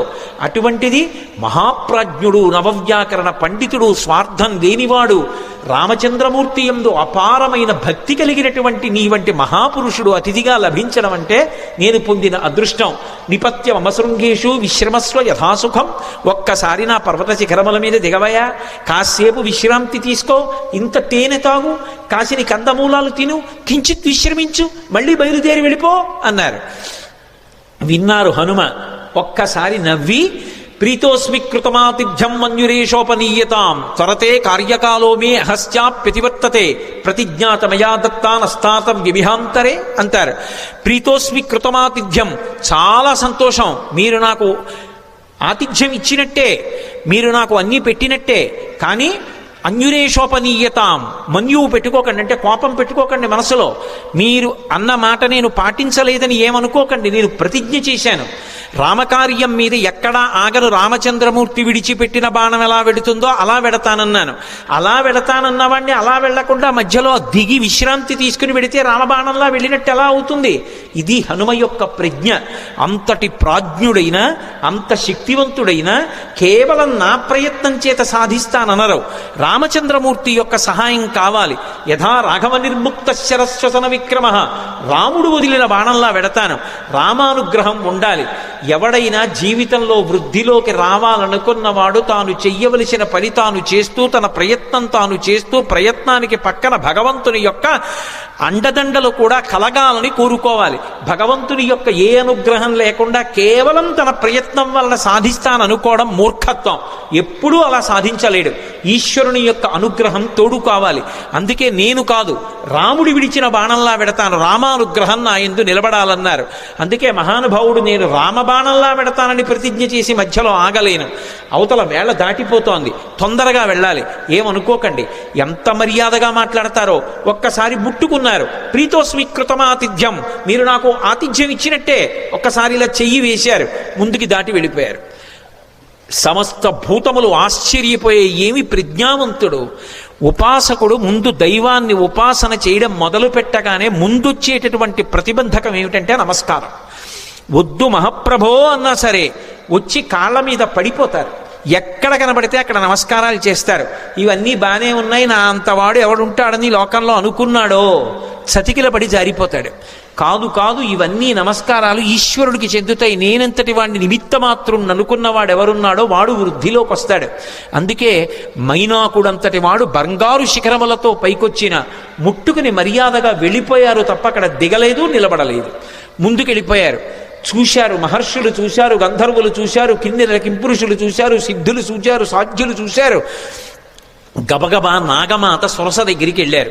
వెళ్ళి ఆవిడితో అన్నారు, అమ్మా అమ్మా ఆశ్చర్యం, అయం వాతాత్మజ శ్రీమాన్ ప్లవతే సాగరోపరి హనుమాన్ నామ తస్యత్వం ముహూర్తం విఘ్నమాచర. అమ్మా ఆశ్చర్యం చూశావా, స్వామి హనుమ సముద్రాన్ని లంఘించి వెళ్ళిపోతున్నారమ్మా. నువ్వు నాగమాతవి, సురసవి. ఏది ఒక్కసారి రాక్షస రూపాన్ని పొంది విఘ్నాన్ని కల్పించు. ఆయన ఏ పాటి నిలదొక్కుంటారో చూద్దాం. అమ్మ వెళ్ళిపోతున్నారమ్మా, తొందరగా విఘ్నం కల్పించు అన్నారు. అడగచ్చా మాట అంటే ఇందులో ఒక విశేషం ఉంది. అసలు ఆ పేరే ఎంత గొప్ప పేరో, సురస. 3 అక్షరాలు కాబట్టి బేసి సంఖ్య. ఆడపిల్ల పుట్టినప్పుడు పెట్టడానికి యోగ్యమైన పేరు. పైగా అది నాగుల యొక్క తల్లి, అన్నిటిని మించి దక్ష ప్రజాపతి యొక్క కూతురు. అందుకని దాక్షాయణి అన్న పేరు అన్వయం అవుతుంది. ఆవిడ సామాన్యురాలు కాదు, అంత గొప్ప తల్లి. అందుకే సురస అని పేరు పెట్టారు. ఒక రకమైనటువంటి ఓషధికి ఈ పేరుకి అన్వయం అయ్యేటటువంటి పేరుతో పిలవడం అనేటటువంటిది లోకంలో సంప్రదాయంగా ఉంది. నాగసుగంధి అని. సురస 3 అక్షరాలు. అసలు ఆ పేరు పిలవడమే ఎంత అందంగా ఉంటుందో చూడండి. మంచి రసము, సురస. సురస ఎవరు, నాగమాత ఎవరు, ఎందుకు వచ్చింది? అసలు ఆవిడ్ని ఎందుకు తీసుకొచ్చారు దేవతలు? ఆవిడ్ని ఎందుకు తీసుకొచ్చారు సిద్ధులు, సాధ్యులు, యక్షులు, గంధర్వులు, కిన్నెరుడు, కింపురుషులు? అంటే ఈ సురస ఎవరో కాదు, కశ్యప ప్రజాపతి భార్యలలో ఒకటి అయినటువంటి కద్రువ. మీరు పూర్వం మహాభారతంలో ఆదిపర్వంలో ప్రారంభం కథ అదే. వినతా కద్రువుల కథ విని ఉంటారు. కద్రువ వినత యందు అసూయ చెందింది. అసూయ చెంది వినతతో దాస్యం చేయించుకోవడమని ఇంద్రుడి యొక్క ఉచ్చైశ్రవం అనేటటువంటి తోకకి పాము చుట్టుకునేటట్టుగా చేసింది. పాములన్నీ ఆమె పిల్లలు, అందుకే ఆమె నాగమాత. రామాయణంలో నాగమాత సురస అంటారు. ఆ కద్రువ గరుత్మంతుణ్ణి పరీక్షించింది. వినతకి కుమారుడుగా గరుత్మంతుడు వచ్చాడు, అందుకే వైనతేయుడు. ఆయన తల్లి యొక్క శాపాన్ని పోగొట్టాడు, అమృతాన్ని తీసుకొచ్చాడు. పైకి వెళ్ళి యథేచ్ఛగా ఆయన్ని ఎవ్వరూ అడ్డుకోలేకపోయారు. దేవలోకానికి వెళ్ళి అమృతాన్ని తీసుకొచ్చినవాడు గరుత్మంతుడు. పుట్టగానే పైకి గిరినవాడు గరుత్మంతుడు. పుట్టి అమ్మకి పేరు తెచ్చినవాడు గరుత్మంతుడు. ఆయన యొక్క తేజస్సు అప్రతిహతం. ఆయన వెడుతుంటే ఆయన యొక్క రెక్కల అల్లార్పుకి, ఆ కాంతికి సమస్త లోకాలు స్తంభీభూతములైపోతాయి. అలా వెడతాడు ఆయన, అలా వెడతారు హనుమ. పుట్టగానే పైకి గిరిన వారు హనుమ. గరుత్మంతుడు ఎలా అమృత భాండానికి ఎలా వెళ్ళాడో అలా వెడుతున్నారు సీతాదర్శనానికి హనుమ. అక్కడ దేవతల్ని ఓడించాడు గరుత్మంతుడు, ఇక్కడ రాక్షసుల్ని ఓడించాలి హనుమ. గరుత్మంతుడు శ్రీ మహావిష్ణువుకి వాహనం, హనుమ విష్ణుస్వరూపమైన రామచంద్రమూర్తికి వాహనం. గరుత్మంతుడు ఒక్క విష్ణువుని వహిస్తాడు, కానీ హనుమ కిమేష భగవాన్ నంది భవే సాక్షాత్ విహాగత ఏన శక్తోస్మి కైలాసే మయా సంచలితే పురా అన్నాడు సుందరకాండలో రావణాసురుడు ఒక చోట. సాక్షాత్ నందీశ్వరుడిలా కనపడతారు, అందుకని నందీశ్వరుడే శివుణ్ణి వహిస్తారు. గరుత్మంత స్వరూపంలా తాను కూడా శ్రీ మహావిష్ణువుని రామచంద్రమూర్తిని వహిస్తారు. అందుకని గరుత్మంతుడు వాహనం, హనుమ వాహనం. అందుకే ఇప్పటికే హనుమద్వాహనం అని లోకంలో వాహనాలు తిరుగుతున్నప్పుడు హనుమద్వాహనం మీద కూడా పెడతారు స్వామి. కాబట్టి వాహన రీత్యా ఇద్దరు అభిన్నులు. తల్లికి కీర్తి తేవడంలో అభిన్నులు, తల్లికి కలిగినటువంటి ఇబ్బందిని తొలగించడంలో అభిన్నులు. ఇక్కడ సీతమ్మ తల్లి తల్లితో సమానం. ఆ తల్లిని ఆ చెర నుంచి విడిపించాలి, అందుకు వెడుతున్నారు. ఆయన అమృతం తెచ్చాడు, ఈయన సీతమ్మ జాడ అన్న అమృతాన్ని తెచ్చి వానరుల్ని, రాముణ్ణి, సీతమ్మని సంతోషపెడతారు. ఆయన చేసిన కార్యం, ఈయన చేసిన కార్యం ఒక్కలాంటివి. గరుత్మంతుడికి ఏ వేగం ఉందో హనుమకి ఆ వేగం ఉంది. అందుకే తరచుగా ఆయన తోకని గరుత్మంతుని యొక్క గరుత్మంతుని నోటితో పాముతో పోలుస్తారు. పైగా ఆయన బయలుదేరేటప్పుడు కూడా అందుకే సుపర్ణ వివచాత్మానం మేనీస కపికుంజరహ అంటారు మహర్షి. తనని తాను గరుత్మంతునిగా భావించుకున్నారు, ఎందుకంటే ఇద్దరు అభిన్నులు కనుక. గరుత్మంతుణ్ణి పరీక్ష పెట్టినటువంటి కద్రువ మాత్రమే హనుమని కూడా పరీక్ష చెయ్యడానికి యోగ్యురాలు. ఆ శక్తి ఆవిడికే ఉంది. అందుకే దేవతలు నాగమాత అయినటువంటి కద్రువ దగ్గరికి వెళ్ళారు. కద్రువకి మారు పేరు సురస. ఆ కద్రువే ఒకానొకప్పుడు అదితి చేత శాపం పొందింది. శాపం పొంది రోహిణీదేవిగా వచ్చింది. ఆ రోహిణీదేవిగా వచ్చినప్పుడు మళ్ళీ బలరాముడికి తల్లయింది. బలరాముడు ఎవరు? శేషుడు, పాము. అందుకే ఎక్కడున్నా పాములకు తల్లిగానే ఉంటుంది. బలమమిగుల కలగ బలభద్రుడని లోక రమణుడకుట చేసి రాముడనియో సతికి పుట్టె గర్భ సంకర్షణంబున సంకర్షణుండనడి ఘనుడు సుతుడు అంటారు పోతన గారు భాగవతంలో. శేషుడికి తల్లిగా రోహిణీదేవిగా నందవ్రజంలో ఒకనాడు కృష్ణ భగవానుడి యొక్క అన్నగారికి తల్లి అయింది. ఆ రోహిణీదేవియే కద్రువ. ఆ కద్రువయే సురస. సురస అన్న పేరుతో రాక్షసీ రూపాన్ని పొందింది. అందుకని మాతృస్థానీయ, అమ్మతో సమానురాలు. ఎందుకని అంటే గరుత్మంతునికి పినతల్లి, గరుత్మంతుడు హనుమ అభిన్నులు కాబట్టి గరుత్మంతునికి పినతల్లి, కాబట్టి పినతల్లి తల్లితో సమానం, కాబట్టి మాతృస్థానీయ. రాక్షసీ రూపాన్ని పొందింది. పక్కనున్నటువంటి వినతని బాధపెట్టింది, వైనతేయుల్ని బాధపెట్టింది, తన పిల్లల్ని మొయ్యమంది పావుల్ని, గరుత్మంతుణ్ణి. అలా గరుత్మంతుణ్ణి ఎలా శోధించిందో అలా ఇక్కడ హనుమని శోధించాలి. బాధ పెట్టినట్టు కనపడాలి, బాధ పెట్టి హనుమ యొక్క గొప్పతనాన్ని లోకానికి చాటాలి. అక్కడ గరుత్మంతుణ్ణి ఎలా పరీక్షించిందో ఇక్కడ అలా హనుమని పరీక్షించడానికి అధికారము కలిగినటువంటిది కద్రువ ఒక్కతే. అందుకే కద్రువని రాక్షసీ రూపంతో రమ్మన్నారు. కద్రువ రాక్షసీ రూపాన్ని పొంది వస్తే దాని పేరు సురస. కానీ ఆమె దాక్షాయణి, దక్ష ప్రజాపతి కుమార్తె, కశ్యప ప్రజాపతి యొక్క భార్య. అందుకే వినత, కద్రువ ఇద్దరూ కూడా దక్ష ప్రజాపతి కుమార్తెలలో వాళ్లే. అందుకని ఆమె రాక్షసీ రూపాన్ని పొంది వచ్చి అడ్డంగా నించుంది. ఇప్పుడు నిలబడితే స్వామి హనుమ వచ్చేస్తున్నారు. ఆయన్ని చూసింది. చూసి ఆవిడంది, నువ్వు ఒక్కసారి నా నోట్లోకి ప్రవేశించు, భక్షయిష్యామి, నేను తినాలనుకుంటున్నాను. ప్రవిష్టోస్మి మమాననం, నా నోట్లోకి నువ్వు రా అంది. తినాలనుకున్న వాళ్ళు తినేస్తారు, అంతేకాని నా నోట్లోకి నువ్వు రా ఏమిటి అంటే పరీక్షిస్తోంది అక్కడ. అంతేకాని సింహిక తినేసినట్లు తినేయాలనుకోవడం ఆవిడ లక్షణం కాదు, శోధించడానికి వచ్చింది. ఇక్కడ వివేకం కావాలి. ఇలా ఎందుకంది ఆ మాట? ప్రవిష్టోస్మి మమాననం అని ఎందుకనాలి? భక్షయిష్యామి, నిన్ను నేను తినేస్తాను, నా నోట్లోకి రా అనరు. తినేయాలనుకున్న వాళ్ళు తినడానికి ఆపేస్తారు వేగాన్ని, ఆపి నోరు తెరిచి పట్టుకుంటారు. ఆవిడ నోరు తెరిచి పట్టుకోవట్లేదు, నోరు తెరిచి రా అంటోంది. ఏమిటి తేడా? ఎందుకని? అది వివేకం అంటే. అది ఉందా హనుమకి? తట్టుకుంటారా రేపు లంకలో? ఇది పరీక్షిస్తున్నారు దేవతలు.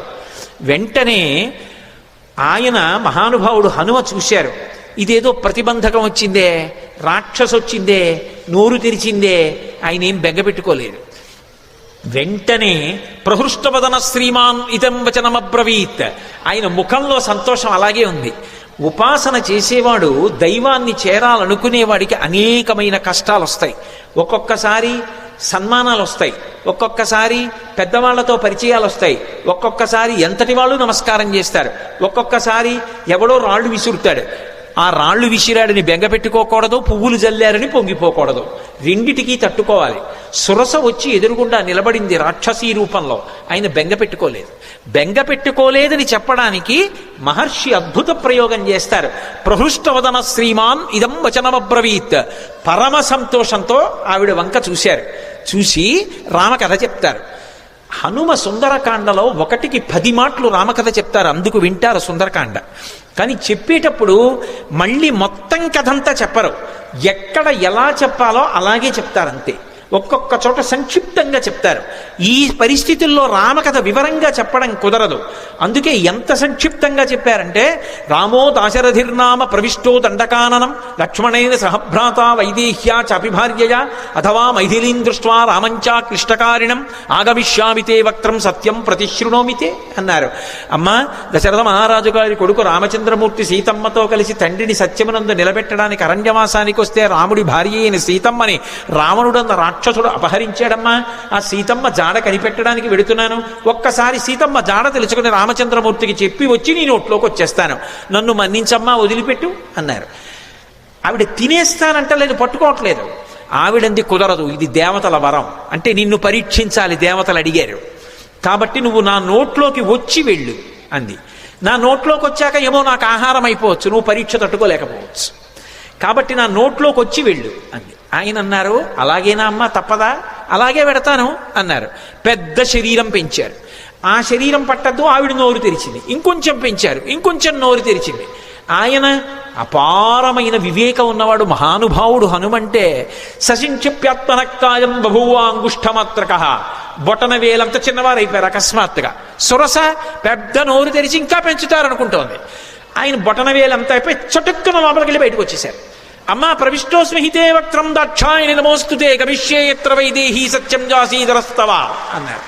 అమ్మా, నీ నోట్లోకి వెళ్ళమన్నావు కదా, ప్రవిష్టోస్మి హితే వక్త్రం దాక్షాయణి నమోస్తుతే కనిపెట్టేశారు మహానుభావుడు. మహావివేకశాలి. అమ్మా, నువ్వు దాక్షాయణివి, దక్ష ప్రజాపతి కుమార్తెవి, కద్రువవి, సొరసగా వచ్చావు, నన్ను పరీక్షిస్తున్నావమ్మా, నీకు నమస్కారం. నన్ను తినడం నీ ఉద్దేశ్యం కాదు, శోధిస్తున్నావంతే. అమ్మా, అనుగ్రహించమ్మా, నన్ను ఆశీర్వదించమ్మా, సత్యం దాసీధరస్తవా, నేను వెళ్ళి ఆ వైదేహి జాడ కనిపెట్టాలమ్మా అన్నారు. పొంగిపోయింది ఆవిడ. గరుత్మంతుడిని ఎలా ఆశీర్వదించిందో అలాగే ఆశీర్వదించింది. అర్ధసిద్ధ్యై హరిశ్రేష్ట గచ్చ సౌమ్య యథాసుఖం సమాన ఈశ్వ వైదేహీం రాఘవేణ మహాత్మన. నాయనా, నీకు అభయం ఇస్తున్నాను, వెళ్ళు. సంతోషంగా బయలుదేరి వెళ్ళి సీతమ్మ జాడ కనిపెట్టి సీతారాముల్ని కలిపినవాడు హనుమా అనేటటువంటి అద్భుతమైన కీర్తిని పొందు అంది. సుందరకాండకున్న గొప్పతనం ఏమిటో తెలుసా? అక్కడ మైనాకుడు పైకొచ్చాడు. ఆయన ఏమి హనుమ ఆతిథ్యం పుచ్చుకోలేదు. పుచ్చుకోకుండా ఇలా ముట్టుకుని వెళ్ళిపోయారు. వెళ్ళిపోగానే పైకి తేలి ఉన్నాడు కదూ, ఇంద్రుడు వచ్చాడు. ఇంద్రుడు రాగానే తన రెక్కలు తరిగేస్తాడనుకున్నాడు మైనాకుడు. ఆయన అన్నాడు, వచ్చి చూసి, హిరణ్యనాభ శైలేంద్ర పరితిష్టోస్మితే భృజం అభయంతే ప్రయచ్ఛామి తిష్ట సౌమ్య యథాసుఖం అన్నాడు. ఓ మైనాకుడా, నాకు తెలుసు నువ్వు సముద్రంలో ఉన్నావని, ఎప్పుడో అప్పుడు పైకొస్తావు, నీ రెక్కలు తరిగేద్దాం అనుకున్నాను, కానీ రామకార్యం మీద పెడుతున్న హనుమకి ఆతిథ్యం ఇవ్వడానికి నీ రెక్కలు తెగిపోయినా పర్వాలేదని పైకొచ్చావు. ఇవాళ నీకు అభయం ఇస్తున్నాను, నీ రెక్కలు తరగను, నువ్వు అలాగే సంతోషంగా కూర్చో, నీ జోలికి రానని వెళ్ళిపోయాడు. మీరు గమనించండి, రామకార్యం మీద వెడుతున్న వాడికి మాట సాయం చేస్తే సంపాతికి కాలిపోయిన రెక్కలు వచ్చాయి. రామకార్యం మీద వెడుతున్న వాడికి గుక్కెడు మంచినీళ్లు ఇవ్వలేదు, తాగలేదు. తాగమని అడిగినందుకుగాను ఉత్తర క్షణంలో ఉన్న రెక్కలు నిలబడ్డాయి భద్రంగా. రామ కథకి సుందరకాండకి ఉండేటటువంటి శక్తిని చెప్పకుండా చెప్తారు మహర్షి. ఇక్కడికి వచ్చేటప్పటికి సురసని దాటి ముందుకెళ్ళిపోతున్నారు. సురస అంటే ఎవరో కాదు, సంసారమే సురస. సంసారాన్ని దాటడం కాదు సుందరకాండ తత్వంగా చెప్పినప్పుడు. సంసారంలోకి ప్రవేశించనంటే కుదరదు. సంసారంలో ప్రవేశించకుండా నేను ఏదో అలా ఉండిపోతానండి అంటే అకస్మాత్తుగా కామము ధర్మమును విడిచి కాటు వేసిందా జారి కింద పడిపోతాడు. కామమునకు అర్థమునకు ధర్మం ఇచ్చి ధర్మము చేత కట్టు వెయ్యాలి. కట్టువేసి సంసారమునందుండి సంసారమునకు అంటుకోకుండా సంసారాన్ని పరిశీలించి సంసారమునకు నమస్కరించి సంసారము యొక్క అనుగ్రహంతో వైరాగ్యాన్ని పొంది కొబ్బరి పెంకు కట్టుకున్న కొబ్బరి కురిడి అయిపోయిన తర్వాత విడిపోయినట్టు సంసారము నుండి విడివడాలి. అలా విడివడేటటువంటి ప్రజ్ఞ ఏది ఉందో అది సంసారములోకి వెళ్ళి పైకి రావడం, ఆ ప్రజ్ఞని ఆవిష్కరించడం, సురస నోట్లోకి వెళ్ళి పైకి రావడం. కాబట్టి మహానుభావుడు మనకి మార్గాన్ని నేర్పి ఇది కదా సుందరకాండని పేరు పెట్టడానికి మహర్షి ఎంచుకున్నటువంటి అన్వయ క్రమం. లోపలికి వెళ్ళి పైకొచ్చారు, సురస ఆశీర్వచనం పొందారు, మరికొంచెం ముందుకెళ్ళారు. వెళ్ళేటప్పటికీ అకస్మాత్తుగా ఆయన యొక్క గమనం కుంటుపడిపోయింది. ముందుకు వెళ్ళలేకపోతున్నాను, నన్ను ఏదో మహాభూతం ఆపేసింది, నా గమనం కుంటుపడిపోయింది, నా శక్తి క్షీణించిపోయింది, ఎందువలన అని చూశారు. చూసేటప్పటికీ వక్త్రం ప్రసారయామాస పాతాళాంతర సన్నిభౌ, ఒక పెద్ద ప్రాణి ఒకటి నీళ్లల్లో పడుకుని ఉంది. అది దానికి ఒక లక్షణం ఉంది. ప్లవమానంతు తం దృష్ట్వా సింహికా నామరక్షసి మనసా చింతయామాస ప్రవృద్ధా కామరూపిణి. ఇది మీరు జాగ్రత్తగా గమనించాలి. కిష్కింధకాండలో దక్షిణ దిక్కు కెడుతున్నప్పుడు వానరులందరినీ పిలిచాడు సుగ్రీవుడు. ఆయన్ని వాలి వెంట తరిమినప్పుడు భూమండలం అంతా తిరిగాడు. అందుకని ఆయనకి తెలుసు ఎక్కడే ఉందో. అన్ని దిక్కులకి వెళ్ళిన వాళ్ళకి చెప్పాడు. తూర్పు దిక్కు కెడితే ఏముంటుందో చెప్పాడు, ఉత్తరాన్ని చెప్పాడు, పశ్చిమం చెప్పాడు, దక్షిణం చెప్తూ మిగిలిన దిక్కులలో సముద్ర గర్భంలో రాక్షసులు ఉంటారు పురుషస్వరూపంతో. దక్షిణ దిక్కున ఉండేటటువంటి సముద్రంలో రాక్షసి ఉంటుంది, స్త్రీ. ఆమె పేరు అంగారిక అని చెప్పాడు. అంగారిక అన్న మాటకు అర్థం ఏమిటో తెలుసా? అంగములను శోషింపచేయగలిగినటువంటి విద్యుత్ సంబంధమైనటువంటి అగ్నిస్వరూపం. అందుకే సింహస్వరూపంగా ఉంటుంది. సింహిక స్త్రీవాచకం. అది పడుకునుంది, దానికి ఒక శక్తి ఉంది. అది చూసిందనుకోండి, ఆ చూసిన శక్తి చేత ఆపేస్తుంది, అవతల వాళ్ళ యొక్క శక్తి తనకి లాగేస్తుంది. అంత గొప్ప శక్తి సింహికది. అది లాగేసింది హనుమ యొక్క శక్తిని. ఆయన శక్తి కుంటుపడిపోయింది, ముందుకు వెళ్ళలేకపోయారు. ఆగిపోయి కిందకి చూశారు. ఏమి ఆపింది నన్ను అని చూశారు. ఒక్కసారి ఊర్ధమూల మనశ్చైవా వీక్షమాణస్తత కపి దదృశీస మహత్సత్వా ఉద్దితం లవణాంభసి తదృష్ట్వా చింతయామాస మారుతిం వికృతానినం కపిరాజేన కడితం సత్వమద్భుత దర్శనం. ఓసారి కిందకి చూశారు, పైకి చూశారు, పక్కలకి చూశారు, నీటిలోకి చూశారు. పెద్ద నోటితోటి మహాప్రాణి ఒకటి పడుకునుంది. గమనించారు. ఓ, దీని గురించే సుగ్రీవుడు బయలుదేరే ముందు చెప్పాడు. ఒక మహాప్రాణి దక్షిణ సముద్రంలో కనపడుతుందని చెప్పాడు. అది పైన వెడుతున్న వాణ్ణి కూడా దూరం నుంచి చూసి కూడా వాడి శక్తిని లాగుతుందని చెప్పారు. ఇదేనమాట. దీన్ని ఉపేక్షించకూడదు. ఇది చంపే లక్షణం ఉన్నది. సురస చంపదు, ప్రవేశించి బయటికి వెళ్ళచ్చు, అనుగ్రహించడానికి వస్తుంది. సంసారం చంపేయడానికి రాదు. సంసారాన్ని సక్రమంగా వినియోగించుకోగలిగిన వాడు ధర్మం చేత అర్ధకామములను ముడివేసి చక్కటి వైరాగ్యాన్ని పొంది వానప్రస్థుగా మిగిలిపోయి ఈశ్వరుడికి దగ్గరవుతాడు. సంసారాన్ని ఉపయోగించుకోలేని వాడు సంసారం పెట్టిన పరీక్షకి లొంగలేక ఇది నేననుకుని బరువు పెంచుకుని సంసారమునందు మగ్నుడైపోతాడు. తట్టుకోగలిగిన వాడు సంసారంలోకి వెళ్ళి కామాన్ని అర్థాన్ని ధర్మంతో ముడిసి తరిస్తాడు. అందుకని అది పరీక్షిస్తుంది, అది అనుగ్రహిస్తుంది. అందుకు నమస్కరించారు. సింహిక అనుగ్రహించదు, చంపేస్తుంది. అందుకని దీన్ని విడిచిపెట్టకూడదనుకున్నారు. వక్త్రం ప్రసారయామాస పాతాళాంతర సన్నిభం సంక్షిప్య ముహురాత్మానం నిష్పపాత మహాబలః. ఒక్కసారి శరీరం పెంచారు, మళ్ళీ సురస పెంచినట్టే సింహిక కూడా పెద్ద నోరు తెరిచింది. చూశారు, ఒక్కసారి మళ్ళీ చిన్న రూపాన్ని పొంది లోపలికి వెళ్ళిపోయారు. సమస్త భూతములు భయపడ్డాయి, అమ్మోది మింగేస్తుందని. వెళ్ళిపోయి సింహకి యొక్క మర్మావయవములు ఎక్కడ ఉన్నాయో చూశారు. మర్మస్థానములు, ప్రాణములు దేని మీద ఆధారపడి ఉంటాయో వాటిని మర్మస్థానములు అంటారు. అటువంటి మర్మస్థానములను చూశారు. ఆ గుండె, ఊపిరితిత్తులు అటువంటి వాటిని తుంచేశారు. తుంచేసి చటుక్కన పైకొచ్చారు. ఆ ప్రాణి నీటి మీద తేలిపోయి మరణించింది. చాలా సంతోషం అనుకున్నారు. పైనుంచి దేవతలు, గంధర్వులు, మహర్షులు అందరూ పుష్పవృష్టి కురిపించారు. ఆ సింహికా రూపం చెనకగలదా? అందుకే అది ఆయన చేత సంహరింపబడింది. సంహరించే వాటిని, ప్రమాదములు తెచ్చే వాటిని కూడా నిలబెట్టగలిగిన ప్రజ్ఞ కలిగినటువంటి మహాపురుషులు ఈ దేశంలో ఉన్నారనడానికి రామాయణం ప్రబల సాక్ష్యం. వెంటనే సింహికా సంహారం చేశారు, ముందుకెళ్ళిపోయారు. తతస్సలంబ సగిరే సమృద్ధే విచిత్రకూటే నిపపాతకూటే. లంబ పర్వతము అనబడేటటువంటి పర్వతం, ఆ పర్వతం మీద దిగారు. దాని నిండా సెలయేళ్ళు, అనేకమైనటువంటి చెట్లు. ఒక్కసారి దిగి తన ఒంటి వంక చూసుకున్నారు. ఓహో, రామానుగ్రహం ఉండాలి, కానీ ఇటువంటి నూర్లు ఎన్నైనా దాటుతానన్నారు. మీతో నేను మనవి చేశాను, సుందరకాండ మీద ప్రవచనం చేసేటప్పుడు ఏదో ఒక మంగళప్రదమైనటువంటి ఘట్టం దగ్గరికి వస్తే తప్ప ఆపకూడదు. మిగిలినవి నేను సమయం చూసుకుని ఆపగలను, కానీ సుందరకాండ ప్రవచనం అలా చేయడానికి వీల్లేదు. సుందరకాండ ప్రవచనం చేస్తే మంగళప్రదమైన ఘట్టం దగ్గర ఆపాలి.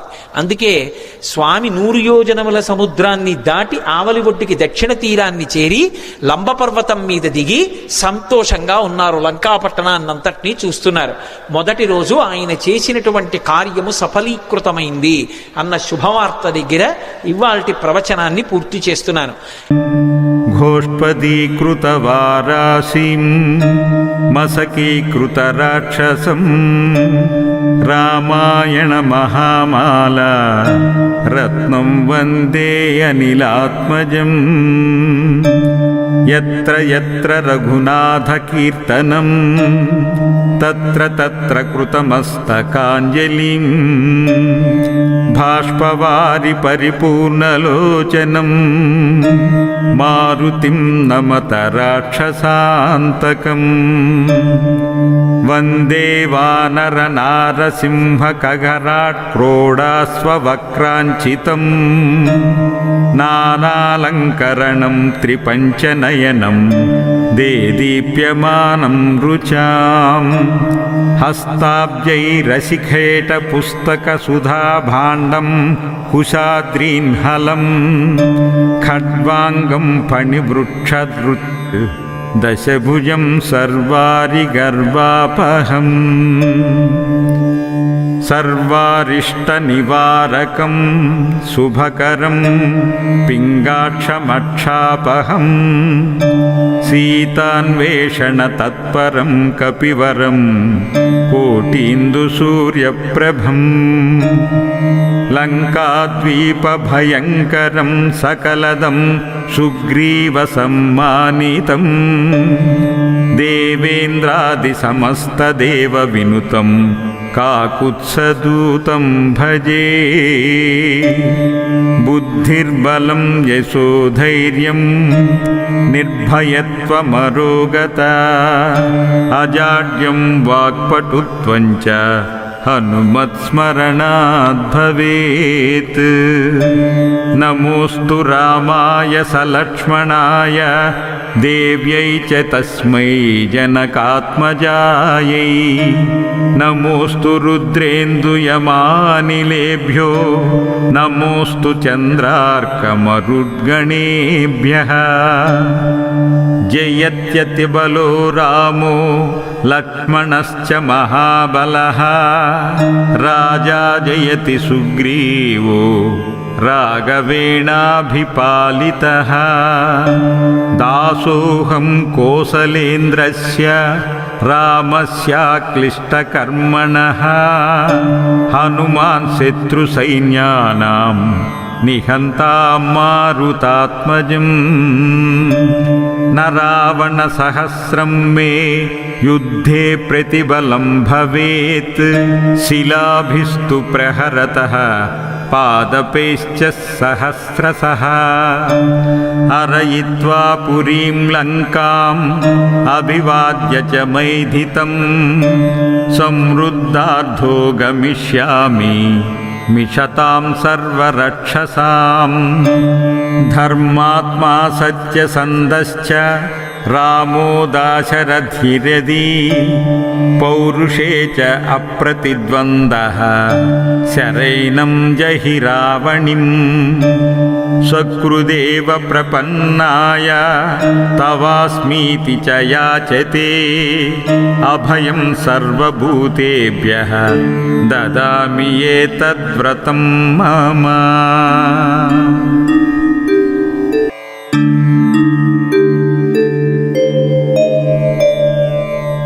మనోజవం మారుతతుల్యవేగం జితేంద్రియం బుద్ధిమతాం వరిష్టం వాతాత్మజం వానరయూధముఖ్యం శ్రీరామదూతం శిరసా నమామి. అంజనానందనం వీరం జానకీ శోకనాశనం కపీశమక్షహంతారం వందే లంకా భయంకరం ఘోష్పదీకృతవారాసిం మసకీకృతరాక్షసం రామాయణ మహామాల రత్నం వందే అనిలాత్మజం. యత్ర యత్ర రఘునాథకీర్తనం తత్ర తత్ర కృతమస్తకాంజలిం బాష్పవారి పరిపూర్ణలోచనం మారుతిం నమత రాక్షసాంతకం. వందే వానర నారసింహ ఖగరాట్ క్రోడాస్వవక్రాంచితం నానాలంకరణం త్రిపంచనయనం దేదీప్యమానం రుచాం హస్తాబ్జైరశిఖేట పుస్తక సుధాభాండం కుశాద్రీన్హలం ఖడ్వాంగం ఫణివృక్షధృత్ దశభుజం సర్వారి గర్వాపహం సర్వారిష్టనివారకం శుభకరం పింగాక్షమక్షాపహం సీతాన్వేషణతత్పరం కపివరం కోటీందుసూర్యప్రభం లంకాద్వీపభయంకరం సకలదం సుగ్రీవసమ్మానితం దేవేంద్రాదిసమస్తదేవవినుతం కాకుత్సదూతం భజే. బుద్ధిర్బలం యశోధైర్యం నిర్భయత్వమరోగత అజాడ్యం వాక్పటుత్వం చ హనుమత్స్మరణాద్ భవేత్. నమోస్తు రామాయ సలక్ష్మణాయ దేవ్యై చ తస్మై జనకాత్మజాయై. నమోస్తు రుద్రేందుయమానిలేభ్యో నమోస్తు చంద్రార్కమరుద్గణేభ్యః. జయత్యతిబలో రామో లక్ష్మణశ్చ మహాబలః రాజా జయతి సుగ్రీవో రాఘవేణాభిపాలితః. దాసోహం కోసలేంద్రస్య రామస్యాక్లిష్టకర్మణః హనుమాన్ శత్రుసైన్యానాం నిహంతాం మారుతాత్మజం. న రావణ సహస్రం మే యుద్ధే ప్రతిబలం భవేత్ శిలాభిస్తు ప్రహరతః పాదపైశ్చ సహస్రశః. అరయిత్వా పురీం లంకాం అభివాద్య చ మైథితం సమృద్ధార్థో గమిష్యామి మిషతాం సర్వరక్షసాం. ధర్మాత్మా సత్యసంధశ్చ రామో దాశరథిరది పౌరుషే చ అప్రతిద్వందః శరైనం జహి రావణిం స్వకృదేవ ప్రపన్నాయ తవాస్మీతి చ యాచతే అభయం సర్వభూతేభ్యః దదామి ఏతద్వ్రతం మమ.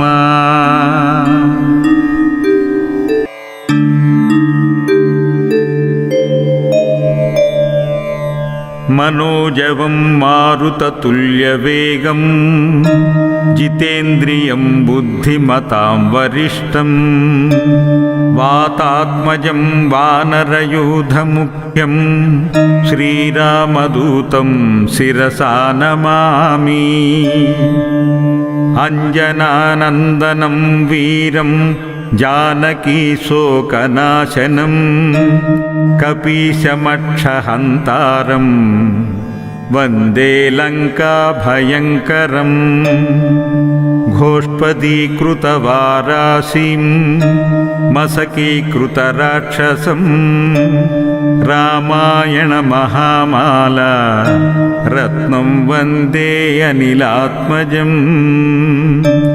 యత్ర యత్ర రఘునాథకీర్తనం తత్ర తత్ర కృతమస్తకాంజలిం బాష్పవారి పరిపూర్ణలోచనం మారుతిం నమత రాక్షసాంతకం.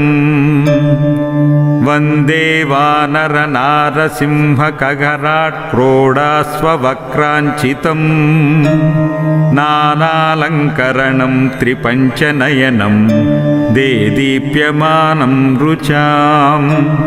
హస్తాబ్జైరశిఖేట పుస్తక సుధాభాండం కుశాద్రీన్హలం ఖడ్వాంగం ఫణివృక్షధృత్ దశభుజం సర్వారి గర్వాపహం. సర్వారిష్టనివారకం శుభకరం పింగాక్షమక్షాపహం సీతాన్వేషణ తత్పరం కపివరం కోటీందుసూర్యప్రభం. లంకాద్వీపభయంకరం సకలదం సుగ్రీవసమ్మానితం దేవేంద్రాదిసమస్తదేవవినుతం కాకుత్సదూతం భజే. బుద్ధిర్బలం యశోధైర్యం నిర్భయత్వమరోగత అజాడ్యం వాక్పటుత్వం చ హనుమత్స్మరణాద్ భవేత్. నమోస్తు రామాయ సలక్ష్మణాయ దేవ్యై చ తస్మై జనకాత్మజాయై. నమోస్తు రుద్రేందుయమానిలేభ్యో నమోస్తు చంద్రార్కమరుద్గణేభ్యః. జయత్యతిబలో రామో లక్ష్మణశ్చ మహాబలః రాజా జయతి సుగ్రీవో రాఘవేణాభిపాలితః. దాసోహం కోసలేంద్రస్య రామస్యాక్లిష్టకర్మణః హనుమాన్ శత్రుసైన్యానాం నిహంతా మారుతాత్మజం. న రావణ సహస్రం మే యుద్ధే ప్రతిబలం భవేత్ శిలాభిస్తు ప్రహరతః పాదపైశ్చ సహస్రశః. అరయిత్వా పురీం లంకాం అభివాద్య చ మైథితం సమృద్ధార్థో గమిష్యామి మిషతాం సర్వరక్షసాం.